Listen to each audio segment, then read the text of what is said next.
Welcome everyone. સો કાલના પ્રેક્ટિકલમાં આપણે જોઈ લીધું હતું કે તમારી બેઝિક ઇન્ફોર્મેશન પ્રેક્ટિકલ વિશેની. હવે આજે આપણે સ્ટાર્ટ કરવાના છે કે તમારે પ્રેક્ટિકલ સેમ 1માં છે એનો સિલેબસ, કે તમારે પ્રેક્ટિકલ કેટલા પ્રકારના કરવાના આવશે. તો એમાં તમારે પ્રેક્ટિકલ બે પ્રકારના આવશે. એક તો આવશે તમારા ઓર્ગેનિક પ્રેક્ટિકલ, એટલે કે ઓર્ગેનિક સ્પોટિંગ, અને સેકન્ડ છે એ વોલ્યુમેટ્રિક પ્રેક્ટિકલ. હવે એ પ્રેક્ટિકલ આપણે સ્ટાર્ટ કરતાં પહેલાં જોશું કે કાલે આપણે વાત કરી હતી કે જ્યારે તમે પ્રેક્ટિકલ પરફોર્મ કરતા હોય ત્યારે તમારા ટેબલ રિએજન્ટ અને સાઇડ રિએજન્ટની. તો એમાં આપણે ફર્સ્ટ ઓફ ઓલ જોઈ લઈશું કે ટેબલ રિએજન્ટમાં છે એ કેટલા પ્રકારના રિએજન્ટનો યુઝ કરો છો એના વિશે આપણે જોઈ લઈએ. સો આ તમારા ટેબલ રિએજન્ટમાં તમને 1 થી 10 નંબરની બોટલ હશે. તો એમાં જોઈએ કે આ ફર્સ્ટ નંબરની બોટલ, તો એમાં છે શું, તો કે એસિટિક એસિડ. સેકન્ડ છે બોટલ તો કે હાઇડ્રોક્લોરિક એસિડ છે. થર્ડ નંબરની બોટલમાં છે નાઇટ્રિક એસિડ. જે ચોથા નંબરની બોટલ છે એમાં છે સલ્ફ્યુરિક એસિડ, અને જેનું અણુસૂત્ર છે H2SO4. પછી નેક્સ્ટ તો કે પાંચમા નંબરની બોટલ છે જેમાં છે કે એમોનિયમ કાર્બોનેટ, અને જેનું અણુસૂત્ર છે કે NH4CO3. પછી નેક્સ્ટ તો કે છઠ્ઠા નંબરની જેમાં લેવામાં આવ્યું છે એમોનિયમ ક્લોરાઇડ, અને જેનું અણુસૂત્ર તમે જોઈ શકો છો NH4Cl. સાતમા નંબરની બોટલમાં લેવામાં આવ્યું છે એમોનિયમ હાઇડ્રોક્સાઇડ, અને જેનું અણુસૂત્ર છે NH4OH. પછી તો કે આઠમા નંબરમાં છે ડાયસોડિયમ હાઇડ્રોફોસ્ફેટ, અને જેનું અણુસૂત્ર છે Na2HPO4. નવમા નંબરની બોટલમાં છે કે બેરિયમ નાઇટ્રેટ, અને જેનું અણુસૂત્ર છે BaNO3 ટ્રાઇસ. અને લાસ્ટ તો કે 10 નંબરની બોટલમાં લેવામાં આવ્યું છે સોડિયમ હાઇડ્રોક્સાઇડ, જેનું અણુસૂત્ર છે NaOH. તો આજે તમે 1 થી 10 નંબરની બોટલ જોઈ, એ તમે કોઈ પણ કેમિસ્ટ્રી લેબમાં ગમે ત્યાં જાઓ તો આજે 10 નંબરમાં પહેલા નંબરમાં જેવી રીતના જોયું કે એસિટિક એસિડ, સેકન્ડમાં આપણે જોયું હતું કે હાઇડ્રોક્લોરિક એસિડ. તો એ જે 10 ક્રમ છે એ કન્ટિન્યુ રહેવા જોઈએ. તમને ત્યારે પણ એક્ઝામમાં વાઇવા રૂપે પૂછી શકે કે તમારા ટેબલ રિએજન્ટ છે એના નામ બોલો. તો આ 10 નામ છે એ તમારે એક્ઝેક્ટ લાઈનમાં જ પાકા કરવાના રહેશે. સો જો હું વાઇવાના પોઈન્ટ ઓફ વ્યૂની વાત કરું તો તમે એક કામ કરજો કે સાથે સાથે એક બુક અને પેન રાખજો, કે જ્યાં હું તમને કહું કે આ તમારા ક્વેશ્ચન કે આ ટાઈપના વાઇવા તમને આવી શકે કે તમારી સાથે નોટ કરતા જાઓ. તો આજે 1 થી 10 નંબર છે એ તમે નોટ કરી શકો છો કે ફર્સ્ટ નંબરની બોટલમાં તો કે એસિટિક એસિડ, સેકન્ડમાં છે તો કે હાઇડ્રોક્લોરિક એસિડ, થર્ડમાં છે નાઇટ્રિક એસિડ, ફોર્થમાં છે સલ્ફ્યુરિક એસિડ, ફિફ્થમાં છે કે એમોનિયમ કાર્બોનેટ, સિક્સ્થમાં છે એમોનિયમ ક્લોરાઇડ, સેવન્થમાં છે કે એમોનિયમ હાઇડ્રોક્સાઇડ, એઇથમાં છે ડાયસોડિયમ હાઇડ્રોફોસ્ફેટ, નાઇન્થમાં છે બેરિયમ નાઇટ્રેટ, અને જે 10 નંબરની બોટલ છે એમાં છે સોડિયમ હાઇડ્રોક્સાઇડ.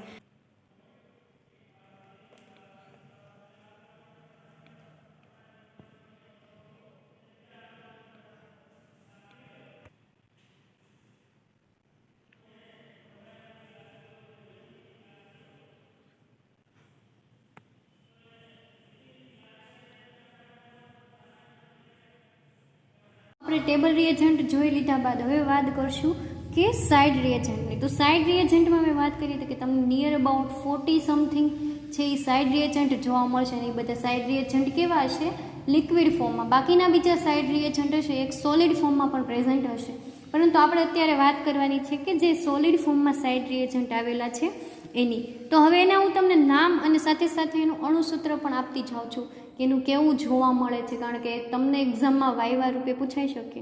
કોઈ પણ તમને કહે કે આનું નામ છે એનું નામ આપે અને તેમનું અણુસૂત્ર જણાવો, તો એના માટે છે આપણે અણુસૂત્ર કમ્પલસરી જાણવા જરૂરી છે. તો આજે 1 થી 40 નંબરના સાઇડ રિએજન્ટ હશે એ તમને કન્ટિન્યુ લાઇનમાં જ ગોઠવેલા હશે. જે તમારું ટેબલ હશે સાઇડમાં ટેબલ રાખેલું છે ત્યાં જ. એમાં પહેલા નંબરનું છે કે એમોનિયમ મોલિબ્ડેટ, જેનું અણુસૂત્ર શું થાય છે તો કે NH4 ટ્રાઇસ MO, જે MO બતાવે છે એ શું છે તો કે મોલિબ્લેડેડનો અને ઓક્સિજનના 4 અણુ સાથે જોડાયેલા હોય છે. જો તમે આ સાથે સાથે નોટ કરવા ઈચ્છતા હોય તો એના અણુસૂત્ર છે એ નોટ કરતા જાજો. પછી સેકન્ડ છે તો કે એમોનિયમ ઓક્ઝેલેટ, જેનું અણુસૂત્ર શું છે NH4 ટ્રાઇસ C2O4. થર્ડ નંબરનું છે કે એમોનિયમ સલ્ફાઇડ એટલે કે NH4 ટ્રાઇસ S. ચોથું છે આપણું કે એમોનિયમ સલ્ફેટ, જેનું અણુસૂત્ર શું થાય છે તો કે NH4 ટ્રાઇસ SO4. પછી ફિફ્થ નંબરનું છે કે એમોનિયમ એસિટેટ, જેનું અણુસૂત્ર થાય છે CA3COO NH4. સિક્સ્થ નંબરનું છે કે એમોનિયા લિક્વિડ એટલે કે જે એમોનિયાનું લિક્વિડ સોલ્યુશન છે એને બતાવવામાં આવે છે NH3 વડે એટલે કે જે લિક્વિડ ફોર્મમાં આવેલું હોય તે. પછી છે 7 નંબરનું બેરિયમ ક્લોરાઇડ. બેરિયમ ક્લોરાઇડનું અણુસૂત્ર થાય છે BaCl2. 8 નંબરનું છે કે બ્રોમિન વોટર. પછી 9 નંબરનું છે તો કે કેલ્શિયમ ક્લોરાઇડ, જેનું અણુસૂત્ર થાય છે CaCl2. 10 નંબરનું છે કેલ્શિયમ હાઇડ્રોક્સાઇડ, જેનું અણુસૂત્ર શું થાય CaOH ટ્રાઇસ. 11 નંબરનું છે કે કેલ્શિયમ સલ્ફેટ, જેનું અણુસૂત્ર થશે CaSO4. તો આ જોઈ લીધા આપણે 1 થી 11 નંબરના. પછી તો કે 12 નંબરનું કયું છે તો કે ક્લોરીન વોટર એટલે કે Cl2 જળ, ક્લોરીનનું જળ. પછી છે કે કોપર સલ્ફેટ, જેનું અણુસૂત્ર થાય છે CuSO4. 14 નંબરનું છે કોબાલ્ટ નાઇટ્રેટ, જેનું અણુસૂત્ર શું થાય છે CONO3 ટ્રાઇસ. 15 નંબરનું છે કે ક્લોરોફોર્મ, જેનું અણુસૂત્ર તમે બધા જાણો જ છો કે શું થાય છે CHCl3. 16 નંબરનું છે ડાયમિથાઇલ ગ્લાયોક્સેમ, એને ટૂંકમાં કહેવામાં આવે છે DMG તરીકે પણ ઓળખવામાં આવે છે, જેનું અણુસૂત્ર થશે C4H8N2O2. પછી 17 નંબરનું છે કે ફેરિક ક્લોરાઇડ, જેને કયા નામથી ઓળખવામાં આવે, જેને કયા અણુસૂત્રથી દર્શાવવામાં આવે છે FeCl3.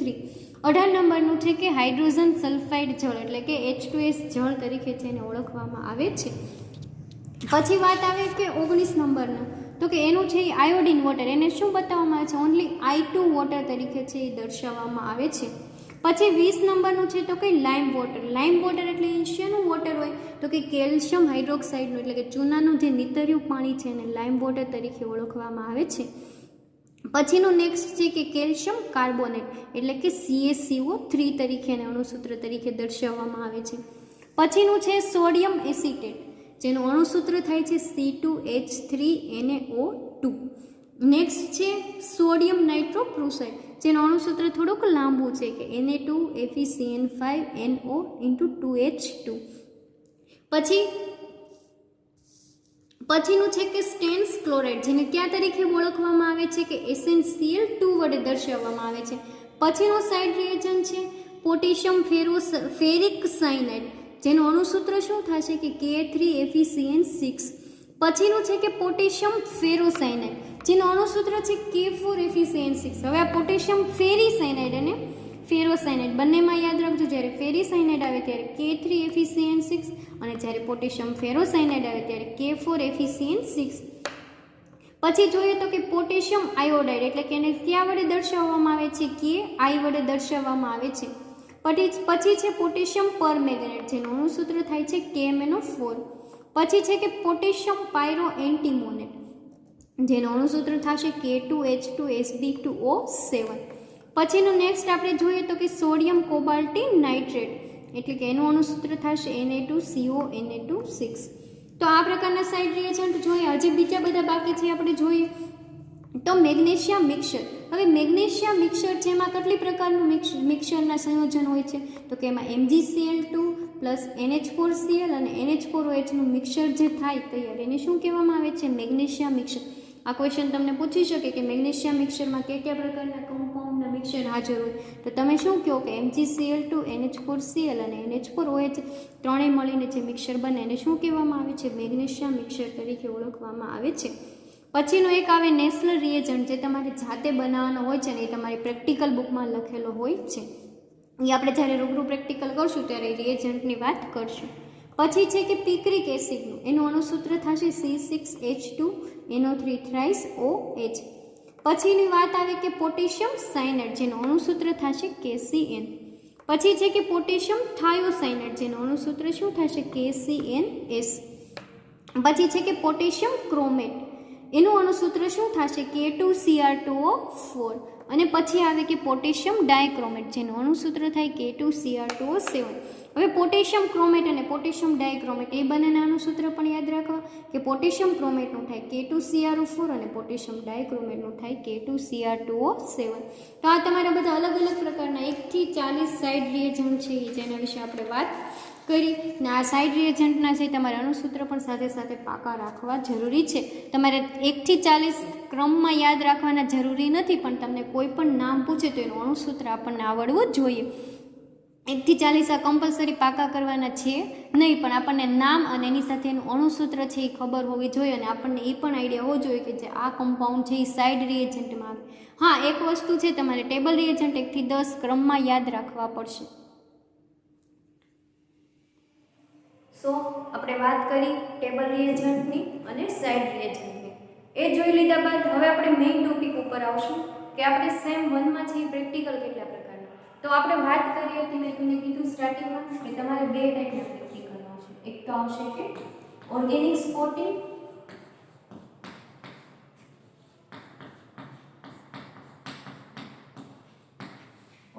સ્પોટિંગ અને સેકન્ડ છે તમારા પ્રેક્ટિકલ વોલ્યુમેટ્રિક.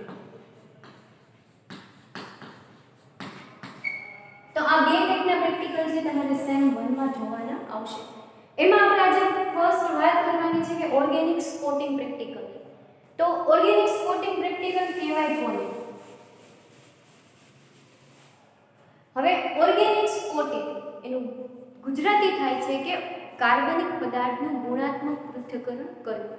હવે જ્યારે તમે પ્રેક્ટિકલ સ્ટાર્ટ કરો છો એ પહેલાં તમારે શું જરૂર પડે તો કે જે તમે પ્રેક્ટિકલ કરો છો એનો ક્યાંક હેતુ એટલે કે એનો એમ તો હશે.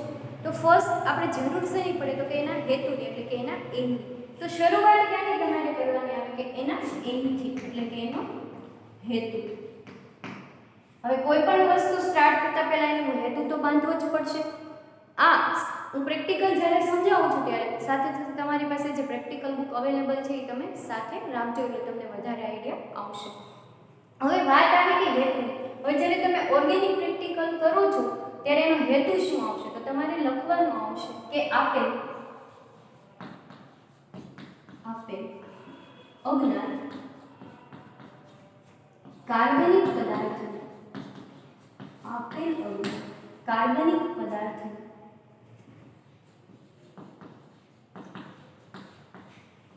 ગુણાત્મક પૃથ્થકરણ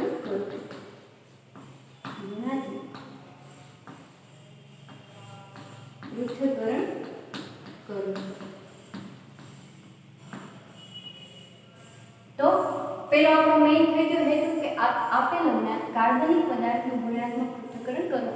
આપણે કાલે વાત કરી હતી જ્યારે આપણે સ્ટાર્ટિંગનો ફર્સ્ટ લેક્ચર એટલે કે પ્રેક્ટિકલનો ઇન્ટ્રોનું જસ્ટ નોર્મલી બધું જોતા હતા ત્યારે કે એમાં વાત કરી હતી કે આપણે 2 ટાઈપના પદાર્થ જોયા હતા, કાર્બનિક અને અકાર્બનિક. તો એમાંથી આપણે ક્યાં પ્રેક્ટિકલ કરવાના છે આ વખતે કાર્બનિક પદાર્થના સેમ 1 માં. હવે તમને હેતુ ખબર પડી ગઈ.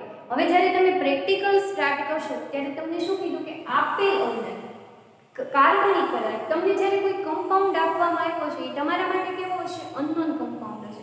એના વિશે છે એ તમે જાણતા હશો નહીં. સપોઝ કે તમને સોડિયમ ક્લોરાઇડ એટલે કે મીઠું આપી દેવામાં આવ્યું.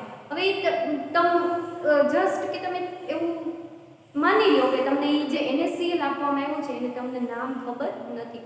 જ્યારે તમને કોઈ અનનોન કમ્પાઉન્ડ આપ્યું છે એનું નામ ખબર નથી. તો એ જે આપણા માટે કેવું છે તો કે અજ્ઞાત છે અને એ પદાર્થ કેવો છે તો કે કાર્બનિક પદાર્થ છે અને એનું આપણે શું કરવાનું છે કે એનું એક પછી એક ટેસ્ટ કે એનું પૃથ્થકરણ કરવાનું છે. એના આધારે જે આપણે નક્કી કરશું કે લાસ્ટમાં કે આપણો પદાર્થ આ કેવો છે. તો પેલું તો આપણું આવશે હેતુ કે આપેલ અજ્ઞાત કાર્બનિક પદાર્થનું ગુણાત્મક પૃથ્થકરણ કરવું. હવે તમે લોકોએ હેતુ જોઈ લીધું, પરંતુ ઓર્ગેનિક સ્પોટિંગ એટલે કે જ્યારે પ્રેક્ટિકલ કરો છો ત્યારે તો કંઈક કેટલી ટેસ્ટ કરવાની આવે. તો મેઇન જે બધી ટેસ્ટ આવે એની વાત આપણે કરીએ. હવે પ્રેક્ટિકલ કરશું ત્યારે એમાં પહેલી આવશે ટેસ્ટ તો કે 4 થી 5 પ્રકારની ટેસ્ટ આવે. એ તમારે A B C D એમ ડિવાઈડ કરી નાખવાની. તો પહેલી જે છે એ તમારી કઈ છે તો કે પ્રાથમિક કસોટીઓ. પહેલી બધી કઈ આવશે? પ્રાથમિક કસોટીઓ.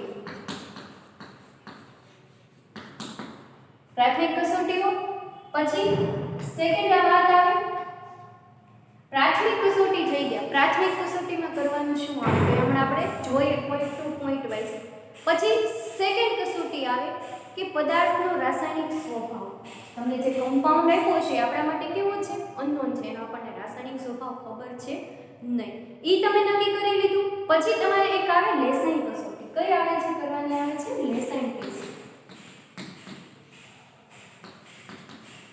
હવે આ લેસાઈન ટેસ્ટ છે તમે થિયરીમાં ભણી ગયા. જ્યારે તમે થર્ડ યુનિટ તમારું જોતા હતા સેમ 1 નું, એમાં તમે જોતા હતા બધું એસ્ટિમેશનની મેથડ. એમાં તમારે આવી હતી કે લેસાઈન ટેસ્ટ. એ જ ટેસ્ટ જે થિયરીમાં બને એ તમારે પરફોર્મ ક્યાં કરવાની છે કે પ્રેક્ટિકલ બેઝ ઉપર. લેસાઈન ટેસ્ટ થઈ ગયા બાદ તો કે શું આ કાલે આપણે વાત કરી હતી કે અલગ અલગ પ્રકારના ફંક્શનલ ગ્રુપ જોવા મળે. તો તમારે એ ફંક્શનલ ગ્રુપ જે જોવા મળે એની ટેસ્ટ અહીંયા કરવાની છે. બધા અલગ અલગ જે ટાઈપના આપણને ફંક્શનલ ગ્રુપ આવે એની. તો લેસાઈન ટેસ્ટ થઈ ગયા બાદ તો કે ક્રિયાશીલ સમૂહની પરખ કસોટી આવે. શું આવે ક્રિયાશીલ સમૂહની પરખ કસોટી.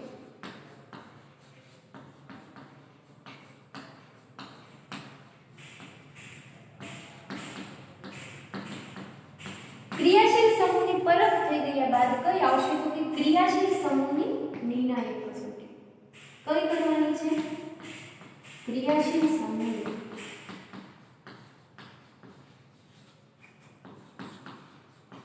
નિર્ણાયક કસોટી, એની ફાઇનલ ટેસ્ટ.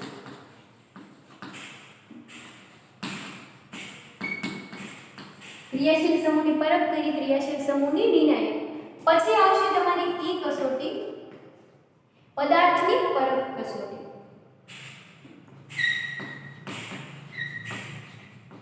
પદાર્થની પરખ કસોટી. જેમ ક્રિયાશીલ સમૂહની પરખ કસોટી કરી પછી આપણે જોયું ક્રિયાશીલ સમૂહની નિર્ણાયક કસોટી, એવી જ રીતના પદાર્થની પરખ કસોટી કરશું અને પછી લાસ્ટમાં શું કરશું કે પદાર્થની નિર્ણાયક કસોટી.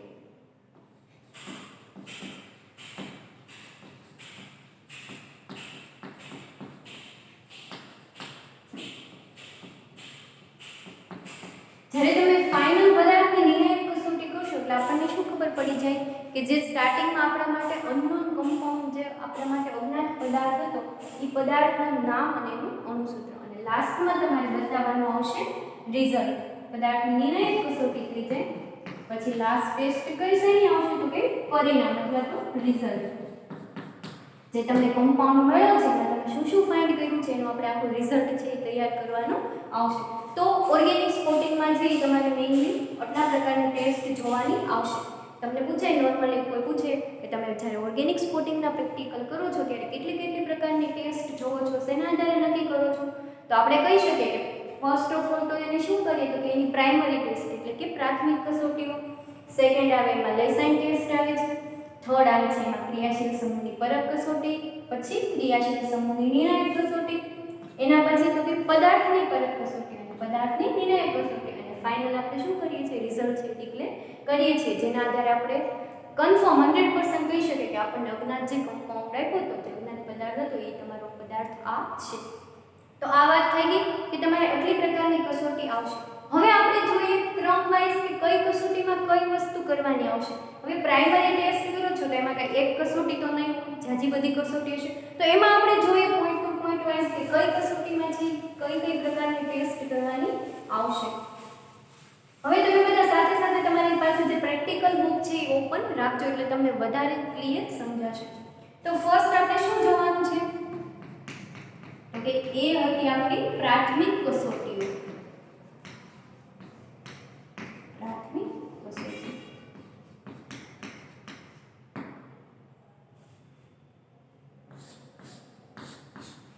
હવે પ્રાથમિક કસોટી તમારા જે પ્રેક્ટિકલ બુક છે તમારી પાસે સેમ 1 ની પ્રેક્ટિકલ બુક એમાં તમને આપ્યું છે જો અહીંયા તમે જોઈ શકો છો કે પેજ નંબર 1 ઉપર અને અહીંયા જે તમને પેજ આપ્યું છે એમાં તમને ઇન્ડેક્સ આપ્યું છે એ તમારે આપણે વાત કરી કે બે ટાઈપના પ્રેક્ટિકલ જોવાના આવશે વોલ્યુમેટ્રિક અને ઓર્ગેનિક સ્પોટિંગ. તો એ બંને આપ્યા છે કે તમારું કદમાપક પૃથ્થકરણ છે એ કરવાનું છે. હવે આપણે વાત કરવાની છે કે ઓર્ગેનિક સ્પોટિંગની.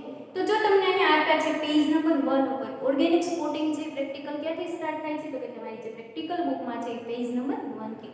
મેં તમને પહેલા જ વાત કરી હતી કે જ્યારે પણ તમે પ્રેક્ટિકલ સ્ટાર્ટ કરો છો એમાં પહેલા શું એનું જરૂરી છે? તો કે એનો એમ એટલે કે એનો હેતુ. તો જો તમે હવે ઓર્ગેનિક સ્પોર્ટિંગ ને તમને નીચે અહીંયા ટૂંકમાં OS આપ્યું છે. એનું મીનિંગ શું થાય? OS એટલે કે આપણે વાત કરી ઓર્ગેનિક સ્પોર્ટિંગ.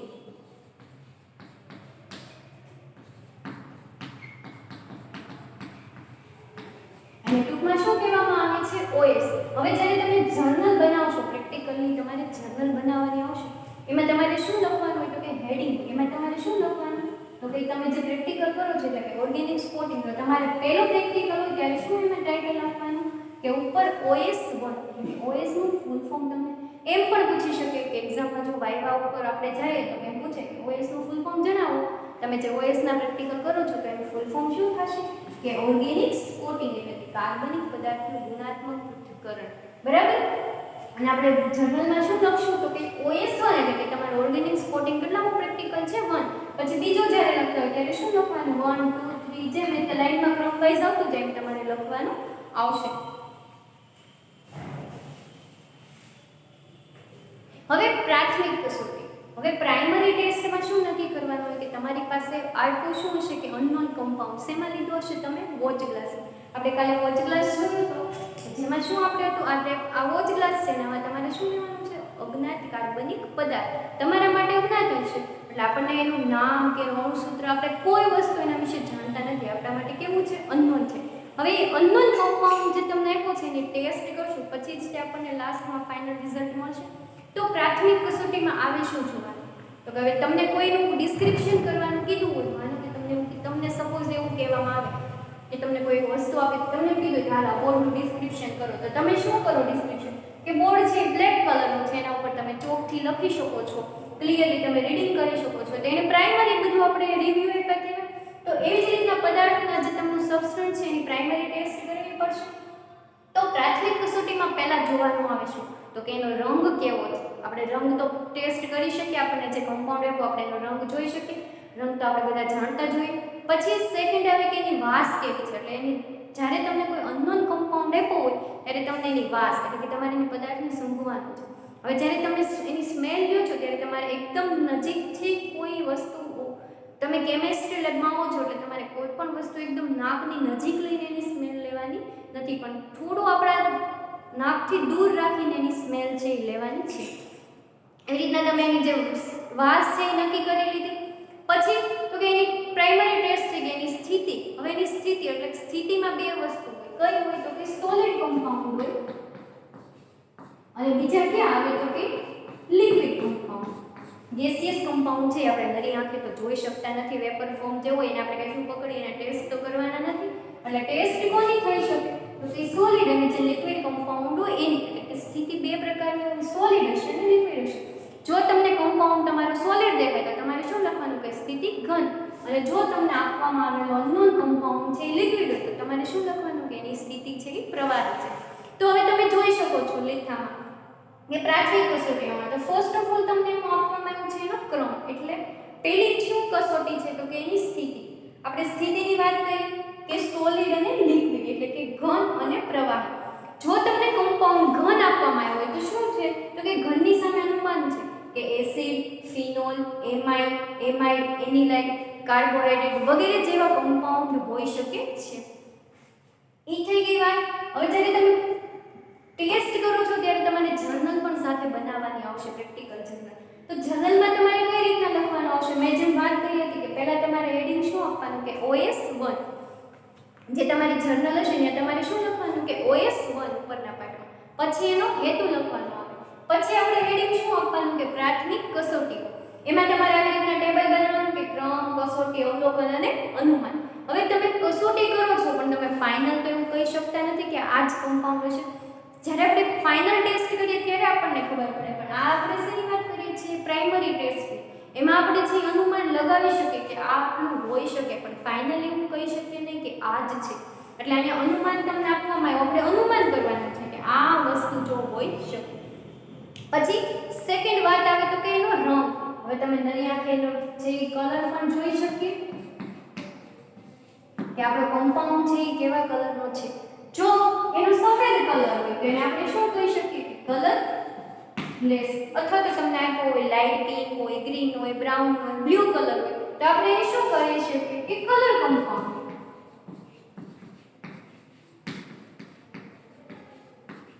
એવું છે આપણે કહી શકીએ. એટલે આપણને એનો રંગ પણ ખબર પડી જાય કે રંગવિહીન છે અથવા તો રંગીન કમ્પાઉન્ડ છે. તો રંગીન કમ્પાઉન્ડમાં તમે જોઈ શકો છો જો રંગવિહીન પદાર્થ હોય એટલે કે સફેદ તો એની સામે શું હોઈ શકે એસિડ, કાર્બોહાઈડ્રેટ, એમાઇડ વગેરે ટાઈપના પદાર્થો છે એ હાજર હોઈ શકે. પછી રંગની વાત આવે તો કે રંગમાં તમને આપ્યા છે કે આછો ગુલાબી, પીળો, ભૂખરો, કથ્થાઈ ગમે એ ટાઈપના કલર અહીંયા જે તમને લીથમાં આપ્યા છે એમાંથી કોઈ પણ જે તમને કલર લાગે એ તમારે લખવાનું કે અવલોકનમાં લખવાનું કે આપેલ પદાર્થનો કલર આવો છે. તો એની સામે અનુમાનમાં જે તમને આપ્યું હોય કે માનો કે આછો ગુલાબી છે તો કે ફિનોલ, નેપ્થોલ વગેરે જેવા પદાર્થો હાજર હોઈ શકે. જો પીળો રંગનો કમ્પાઉન્ડ હોય તો શું થાય આપણે એનું અનુમાન લખી શકીએ કે નાઇટ્રો સંયોજનો છે એ હાજર હોઈ શકે. તો એ જે તમને ટેસ્ટ આપી છે એના આધારે તમે નક્કી કરી શકો. સાથે સાથે લીથામાં જોઈ શકો કે એનો રંગ પછી અવલોકન કરો એટલે તમને જેવો રંગ લાગ્યો એ લખવાનો અને તમારું લાસ્ટમાં શું આવશે અનુમાન. હવે તમને રંગમાં પણ બે વસ્તુ આપી છે કે સોલિડ પદાર્થ માટેના રંગ અને લિક્વિડ પદાર્થ માટેના રંગ. તો એ બંને પણ આપણે કહી શકીએ જો સોલિડ પદાર્થ હોય તો સોલિડ પદાર્થના જે કલર આપ્યો એમાંથી જોવાનું અને જ્યારે લિક્વિડ તમને સબસ્ટન્ટ આપ્યો હોય ત્યારે તમારું જે લિક્વિડ છે એમાંથી તમારે કલર જે તમને લાગે એ જોઈને લખવાનું આવશે. પછી લાસ્ટ થોડો આપણે પોઈન્ટ ઉપર આવીએ તો કે જે પ્રાઇમરી ટેસ્ટ છે એમાં આપણે બે ટેસ્ટ જોઈ. પહેલે એની સ્થિતિ જોઈ, પછી સેકન્ડ શું જોયું એનો રંગ. હવે આપણે ત્રીજું શેની વાત કરવાની છે કે એની વાસ. જે તમને કમ્પાઉન્ડ આપ્યો છે એની વાસ કેવી છે. તો જો તમને ત્રીજી ટેસ્ટમાં આપ્યું છે કે એની વાસ. હવે તમે જ્યારે કોઈ પણ કમ્પાઉન્ડ છે એની સ્મેલ લ્યો છો તો તમને કોઈ પણ પ્રકારની સ્મેલ આવતી નથી. તો એને આપણે શું કહી શકીએ કે વાસવિહીન સંયોજન છે જેમાં આપણને કોઈ પણ પ્રકારની સ્મેલ છે એ જોવા મળતી નથી. પછી હવે કેમિકલ કમ્પાઉન્ડ છે એમાં કેવા કેવા પ્રકારની સ્મેલ આવી શકે તો કે એક તો છે પેટ્રોલ જેવી સ્મેલ. પેટ્રોલની સ્મેલ તો આપણે બધા જાણતા જ હોઈએ. કેરોસીનની સ્મેલ છે એ તમને ખબર હોય. પછી તો કે નેપ્થેલિન જેવી સ્મેલ. હવે આપણે જે ઘરે ફિનાઇલની ગોળી યુઝ કરો છો વ્હાઇટ કલરની બરાબર એની સ્મેલ કેવી હોય એ ટાઈપની જે સ્મેલ છે એને શું કહેવાય નેપ્થેલિન કમ્પાઉન્ડની સ્મેલ હોઈ શકે. પછી તો કે ફિનોલિક સ્મેલ. હવે એક ફિનોલિક સ્મેલ આવે. હવે ફિનોલિક વાસ છે ને તો કે તમે જ્યારે નોર્મલી હું એક એક્ઝામ્પલ આપું તો તમે લાઈક કોઈ સાબુ છે એ યુઝ કરતા હશો તો કર્યો હશે. એમાં જે તમને વાસ આવે છે જ્યારે તમે સાબુ લો છો એ જે ટાઈપની વાસ છે એને શું કહેવાય તો કે ફિનોલિક વાસ છે એ કહેવામાં આવે છે. પછી તમને એક એવી તીવ્ર વાસ આવતો કે જે આપણે આમ જેવી સ્મેલ લઈએ એવો આપણને નાકમાં જે કેમ થવા મળે આમ આપણે એને સહન કરી શકીએ નહીં એ પ્રકારની વાસ છે એને કેવી કહેવાય એને તીવ્ર વાસ તરીકે ઓળખવામાં આવે. પછી ઘણીવાર છે તમને મીઠી વાસ. હવે મીઠી વાસ એટલે કેવી કહેવાય તો કે તમે જ્યારે આપણે ઘણીવાર ઘરે ફ્રૂટ હોય છે એ બહુ પાકી જાય ત્યારે એમાંથી જે સ્મેલ આવતી હોય એને શું કહેવાય કે મીઠી વાસ આપણે કહી શકીએ.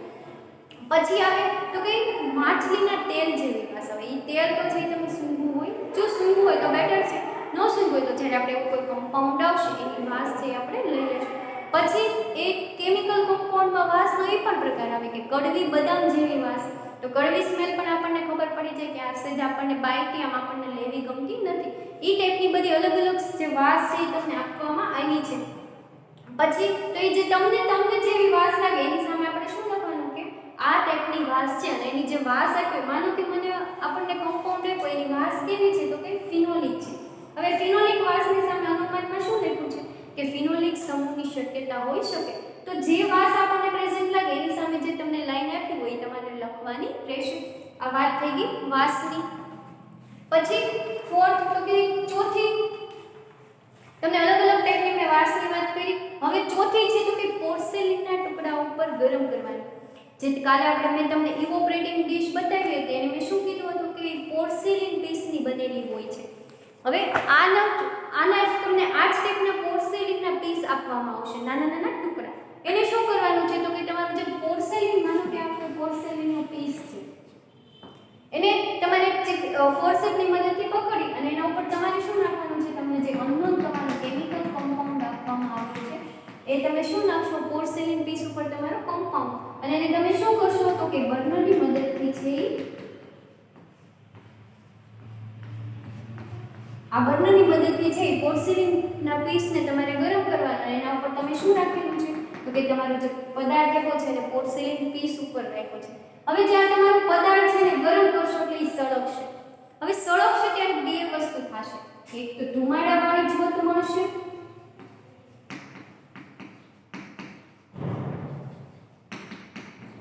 અને બીજી મળશે તમને ધુમાડા વગરની.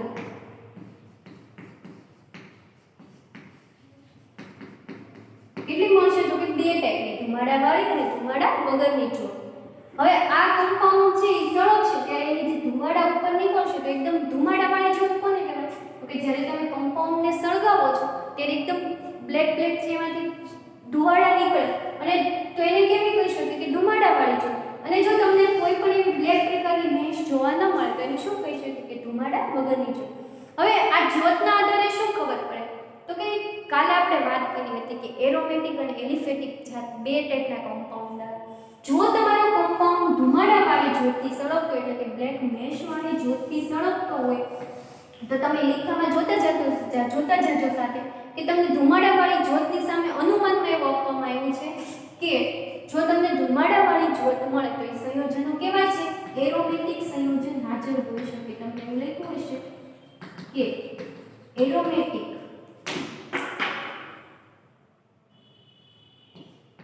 એરોમેટિક સંયોજન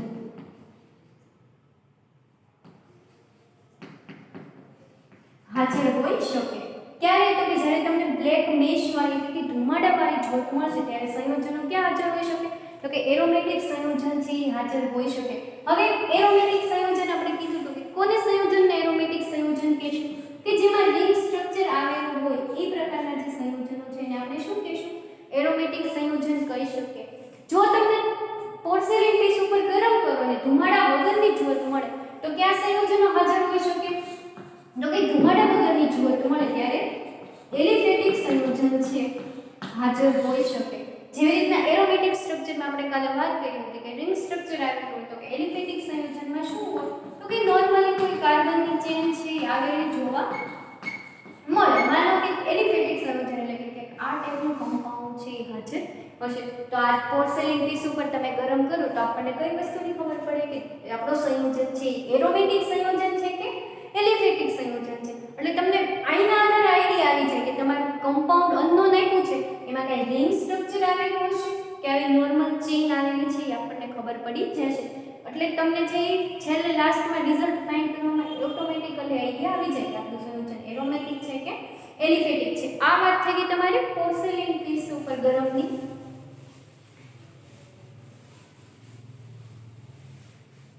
હવે તમારે નેક્સ્ટ ટેસ્ટ છે ચોથી કે બાયસ્ટેન્ડ ટેસ્ટ. એવું તમને જો હેડિંગ આપવામાં આવ્યું હશે કે ચોથી તમારી જે ટેસ્ટ છે એ કઈ છે બાયસ્ટેન્ડ કસોટી. હવે બાયસ્ટેન્ડ કસોટીમાં તમારે કરવાનું શું છે તમને પ્રેક્ટિકલ લેબમાં કોપર ફોઇલ હશે એટલે કે તાંબાના ટુકડા નાના નાના જે કોપર છે એના ફોઇલ એટલે કે તાંબાના ટુકડા રાખેલા હશે. એ તમારે એમાંથી એક ટુકડો લેવાનો છે. જેવી રીતના પોર્સેલિન પીસ લીધું તો એવી જ રીતના શું લેવાનું છે તમારે તાંબાનો ટુકડો એટલે કે એને કોપર ફોઇલ કહેવામાં આવે છે. એ કોપર ફોઇલ ઉપર શું નાખવાનું છે પરિવાર તમારો જે ઓર્ગેનિક કમ્પાઉન્ડ છે એ 1 પિંચ થોડીક એક પિંચ જેટલો કે ચપટી જેટલો તમારો કમ્પાઉન્ડ છે એમાં મૂકવાનો છે.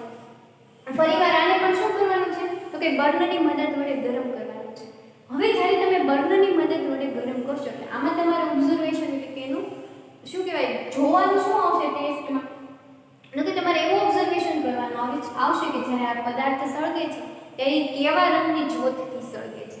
તમને અનુમાનમાં આવ્યું હશે કે જો પદાર્થ લીલા રંગની જ્યોત બે પ્રકારની જ્યોત મળશે કાં તો ગ્રીનિશ શેડની તમને જ્યારે આ સળગે છે ત્યારે એની ફ્લેમ કેવી થાય છે તો કે એની ગ્રીનિશ ફ્લેમ જો થતી હોય તો શું હોઈ શકે કે યુરિયા થાયોયુરિયા જે અપવાદ સંયોજનો છે યુરિયા અને થાયોયુરિયા કેવા છે અપવાદ કે જેની ફ્લેમ આપણને કેવી જોવા મળે ગ્રીનિશ શેડની છે એ જોવા મળે.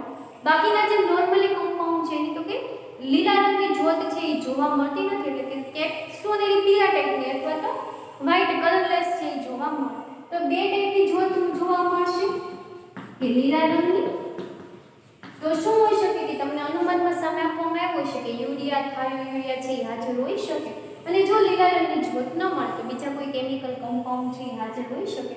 તો આ બાયસેન ટેસ્ટમાં તમારે જોવાનું આવશે કે તમે કોપર ફોઇલ ઉપર જ્યારે પદાર્થને ગરમ સળગાવો છો ત્યારે આ પદાર્થ જે સળગે છે તમારે એ વસ્તુ પણ નોટ રાખવાની કે તમારે કોપર ફોઇલની ફ્લેમ સળગે એ નથી જોવાની, પણ જે તમારો પદાર્થ સળગે છે અને એની તમને કેવી ફ્લેમ જોવા મળે છે એના ઉપર જે આપણે ફોકસ કરવાનું છે, નથી કે આ કોપર ફોઇલના રંગ ઉપર. તમારે શેના ઉપર ફોકસ કરવાનું કે જ્યારે કોપર ફોઇલ ઉપર રાખેલો પદાર્થ સળગે અને એની ફ્લેમ તમને જો ગ્રીન મળે તો આપણે લઈ શકીએ કે યુરિયા થાઇરોઇડ હાજર હોઈ શકે. જો ગ્રીન ફ્લેમ ન મળે તો જેની સામે કમ્પાઉન્ડ આપ્યા છે આપણે બતાવી દેવાના રહેશે. તો આ વાત થઈ ગઈ તમારી બાયસેન કસોટીની. આપણે જોઈ લીધી અત્યાર સુધી. તમે જોઈ શકો છો લીખામાં કે તમને આપણે અત્યાર સુધી કરી નાખ્યું પોર્સેલેન ટેસ્ટ, પછી બાયસેન કસોટી, પછી આવે છે તમારી પાંચમી સોડા લાઇન કસોટી. હવે સોડા લાઇન કસોટીમાં તમારે કરવાનું શું આવે તો કે તમારે ટેસ્ટ ટ્યુબમાં લેવાની. હવે માનો કે કાચની ટેસ્ટ ટ્યુબ છે એમાં તમારે શું નાખવાનું છે તો કે તમારો પદાર્થ. હવે એ તમને જે પદાર્થ લખ્યું છે ત્યાં તમને જે અનનોન કમ્પાઉન્ડ તમને વોચલેસમાં આપ્યો છે એનો જ તમારે યુઝ કરવાનો છે, બીજા કોઈ કેમિકલ કમ્પાઉન્ડનો યુઝ નહીં કરવાનો. પદાર્થ હોય એટલે તમને જે આપવામાં આવ્યો છે એ જ તમારે એડ કરવાનો. એની સાથે તમને જે પ્લસ કરીને કોઈ તમારે બહારથી સ્ટેબલ રિએજન્ટ અથવા તો સાઇડ રિએજન્ટ આપણે જે જોઈએ એ એડ કરવાના રહેશે. તો એમાં તમારે એડ કરવાનું છે કે પદાર્થ થોડોક તમારો કાર્બનિક પદાર્થ, એની સાથે શું તો કે સોડા લાઇમના ટુકડા. હવે સોડા લાઇમ છે એ કેવું હોય તો કે સોલિડ કમ્પાઉન્ડ છે, જે તમારું સાઇડ રિએજન્ટ છે એમાં રાખેલો હોય છે. તો એ સોડા લાઇમના ટુકડા તમારે 2 થી 3 એડ કરવાના અને આ જે છે સોડા લાઇમના ટુકડાને તમારા પદાર્થને શું કરવાનું છે તો કે હીટ આપવાની છે, એટલે કે એને ગરમ કરવાનું છે. હવે જ્યારે તમે એને ગરમ કરશો એટલે ટેસ્ટ ટ્યુબની ઉપરથી એક વેપર જોવા મળશે, વેપર નીકળતી જોવા મળશે. હવે વેપરની તમારે સ્મેલ લેવાની છે, એટલે કે જેની ઉપરથી આપણને વાયુ નીકળે એની સ્મેલ એના આધારે તમારે બતાવવાનું છે. જો તમને અહીંયા લખ્યું છે કે જ્યારે તમે સોડા લાઇમ કસોટી કરો એટલે કે પદાર્થ પ્લસ સોડા લાઇમ પ્લસ ગરમી, એટલે ગરમી આપે એટલે એને શું કરવાનું છે બર્નરની મદદ વડે એને ગરમ કરવાનું છે. જો ફિનોલિક વાસ આવે તો ફિનોલિક સમૂહ હાજર હોઈ શકે, પીળા ધુમાડા નીકળતા હોય તો નાઇટ્રો સંયોજનો, જે તમને ઓબ્ઝર્વેશન લાગે એની સામે તમારું જે અનુમાન આપ્યું હોય તમારે લખવાનું રહેશે. પછી વાત આવે કે સંતૃપ્તતા અને અસંતૃપ્તતા કસોટી. તમને નેક્સ્ટ ટેસ્ટ કઈ આપી છે તો કે સંતૃપ્તતા અને અસંતૃપ્તતા કસોટી.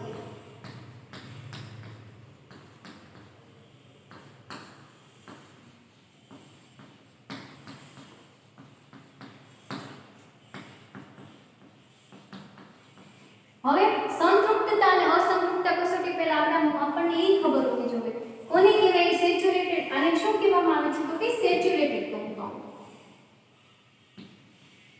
અને અસંતૃપ્તને શું કહેવામાં આવે છે અનસેચ્યુરેટેડ. તો આપણે પહેલા એ જોઈ લેવાનું આવે છે કે કોને કહેવાય સંતૃપ્ત સંયોજનો અને કોને કહેવાય અસંતૃપ્ત સંયોજન. હવે તમે નોર્મલી કોઈ કેમિકલ સ્ટ્રક્ચર જોવો છો, માનો કે મેં આ સ્ટ્રક્ચર લીધું CH3 બોન્ડ CH3, બરાબર, ઇથેનોલ લીધો છે મેં. તો આમાં હું જોઈ શકું કે આ CH3 ને આ CH3 વચ્ચે અહીંયા બોન્ડ કેવો છે સિંગલ બોન્ડ જોવા મળે છે. પછી હું આમ લખું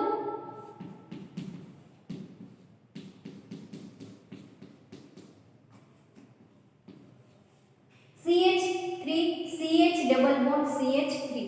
હવે જ્યારે હું આમ લખું છું બરાબર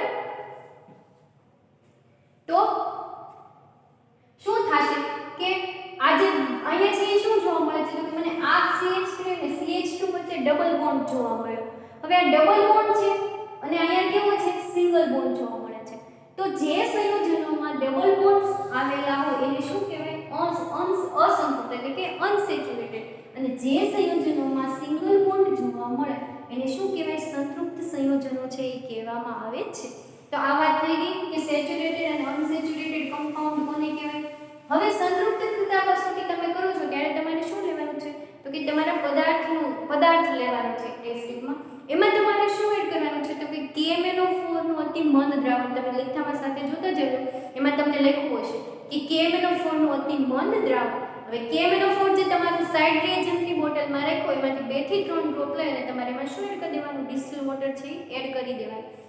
એટલે KMnO4 નું સોલ્યુશન કેવું થઈ ગયું તો કે ડાયલ્યુટ એટલે કે મંદ થઈ ગયું.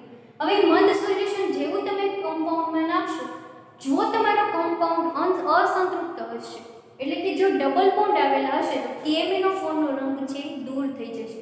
તો સંયોજનો કેવું હશે? અસંતૃપ્ત. જો KMnO4 નો રંગ દૂર ન થાય તો સંયોજન કેવું છે? સંતૃપ્ત. એ તમને શેના આધારે ખબર પડશે? તો કે જ્યારે તમે ટેસ્ટ કરશો ત્યારે એ આપણે જોશું. પણ તમને વાયવા રૂપે પણ પૂછાઈ શકે કે સેચ્યુરેટેડ અને અસેચ્યુરેટેડ કમ્પાઉન્ડ કોને કહેવાય? તો આપણે કહી શકીએ જે સંયોજનમાં સિંગલ બોન્ડ આવેલો એ સંયોજનોને સંતૃપ્ત સંયોજન, અને જે સંયોજનોમાં ડબલ બોન્ડ અથવા તો ટ્રિપલ બોન્ડ આવેલા હોય એને શું કહી શકીએ આપણે? અસંતૃપ્ત સંયોજનો છે એ કહી શકીએ.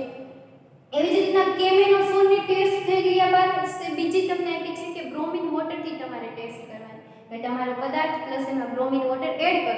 જો સંયોજનનો રંગ દૂર થઈ જાય તો શું આવે કે અસંતૃપ્ત સંયોજનો આવે, અને જો સંયોજનનો એટલે કે તમારા પદાર્થનો રંગ ચેન્જ ન થાય તો શું આવે કે સંતૃપ્ત સંયોજનો છે એ હાજર હશે. હવે આ ટેસ્ટ કરતી વખતે ધ્યાન એ રાખવાનું હોય છે, માનો કે તમારે KMnO4 નો રંગ છે એ કેવો હોય તો કે જાંબલી રંગ જોવા મળે આપણને. KMnO4 નો રંગ કેવો હોય છે? જાંબલી. અને જે બ્રોમિન જળ છે, બ્રોમિન વોટર, એનો તો કે લાઇટ યેલો કલર છે એ જોવા મળે.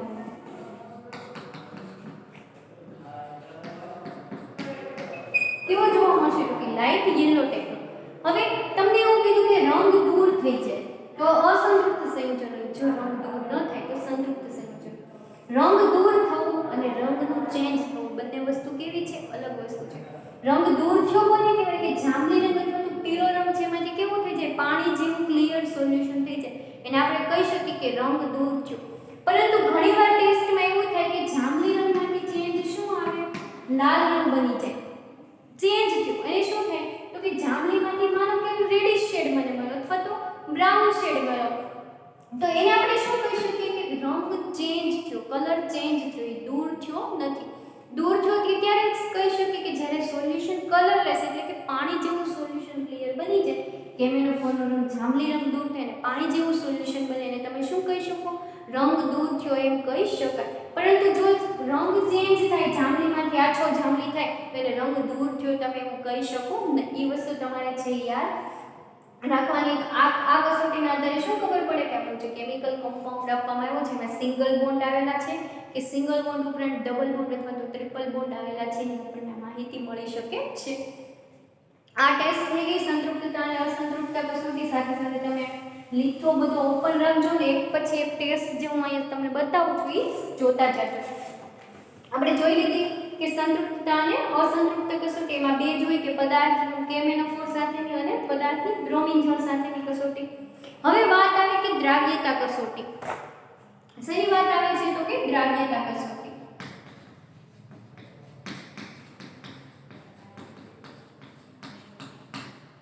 દ્રાવ્યતા કસોટી કોની કરવાની છે? આપણે જો કેમિકલ કમ્પાઉન્ડ અનનોન કમ્પાઉન્ડ આપવામાં આવ્યો છે એની જ તમારે કરવાની છે.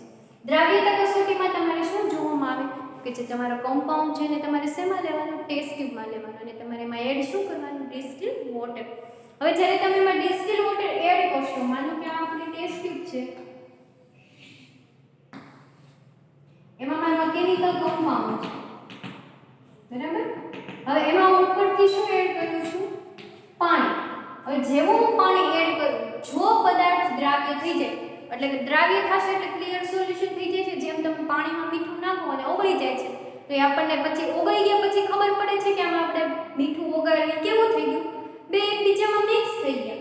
તો પદાર્થ દ્રાવ્ય થાય છે કે નથી થતો તમારે એ વસ્તુ જોવાની. હવે જો તમને સોલિડ કમ્પાઉન્ડ આપવામાં આવ્યો છે તો તમારો પદાર્થ જે ક્રિસ્ટલ ફોર્મ એટલે કે દાણાદાર હોય એ દ્રાવ્ય થાય આપણને ખબર પડે. પરંતુ વાત આવી કે જ્યારે તમને લિક્વિડ કમ્પાઉન્ડ આપવામાં આવ્યો હોય ત્યારે, એટલે કે પ્રવાહી સંયોજન છે આપવામાં આવ્યું હોય ત્યારે. હવે માનો કે પ્રવાહી સંયોજન છે, અહીંયા સુધી આપણું પ્રવાહી સંયોજન ભરેલું છે. આ જે વ્હાઇટ કલરથી તમને બતાય છે એ તમારું શું છે તો કે લિક્વિડ કમ્પાઉન્ડ. હવે લિક્વિડ કમ્પાઉન્ડમાં આપણે દ્રાવ્યતા ટેસ્ટ હંમેશા શેમાં કરશું તો કે પાણીમાં જ તે કરશું. હવે જેવું તમે લિક્વિડ કમ્પાઉન્ડમાં પાણી એડ કરો છો, સોલિડમાં તો તમને ખબર પડી જશે કે જો ક્રિસ્ટલ એટલે કે પદાર્થ ન બતાય તો પદાર્થ દ્રાવ્ય થઈ ગયો, અને જો પદાર્થ એમનેમ રહ્યો હોય તળિયે તો અદ્રાવ્ય કહી શકીએ આપણે. પરંતુ લિક્વિડમાં છે આપણને બહુ આઈડિયા આવી શકે નહીં. તો માનો કે આપણું લિક્વિડ સંયોજન જે ઓર્ગેનિક કમ્પાઉન્ડ છે એ છે, અને તમે ઉપરથી શું એડ કરો છો? પાણી. હવે જ્યારે તમે પાણી એડ કરો છો તો આ બે મિક્સ થશે.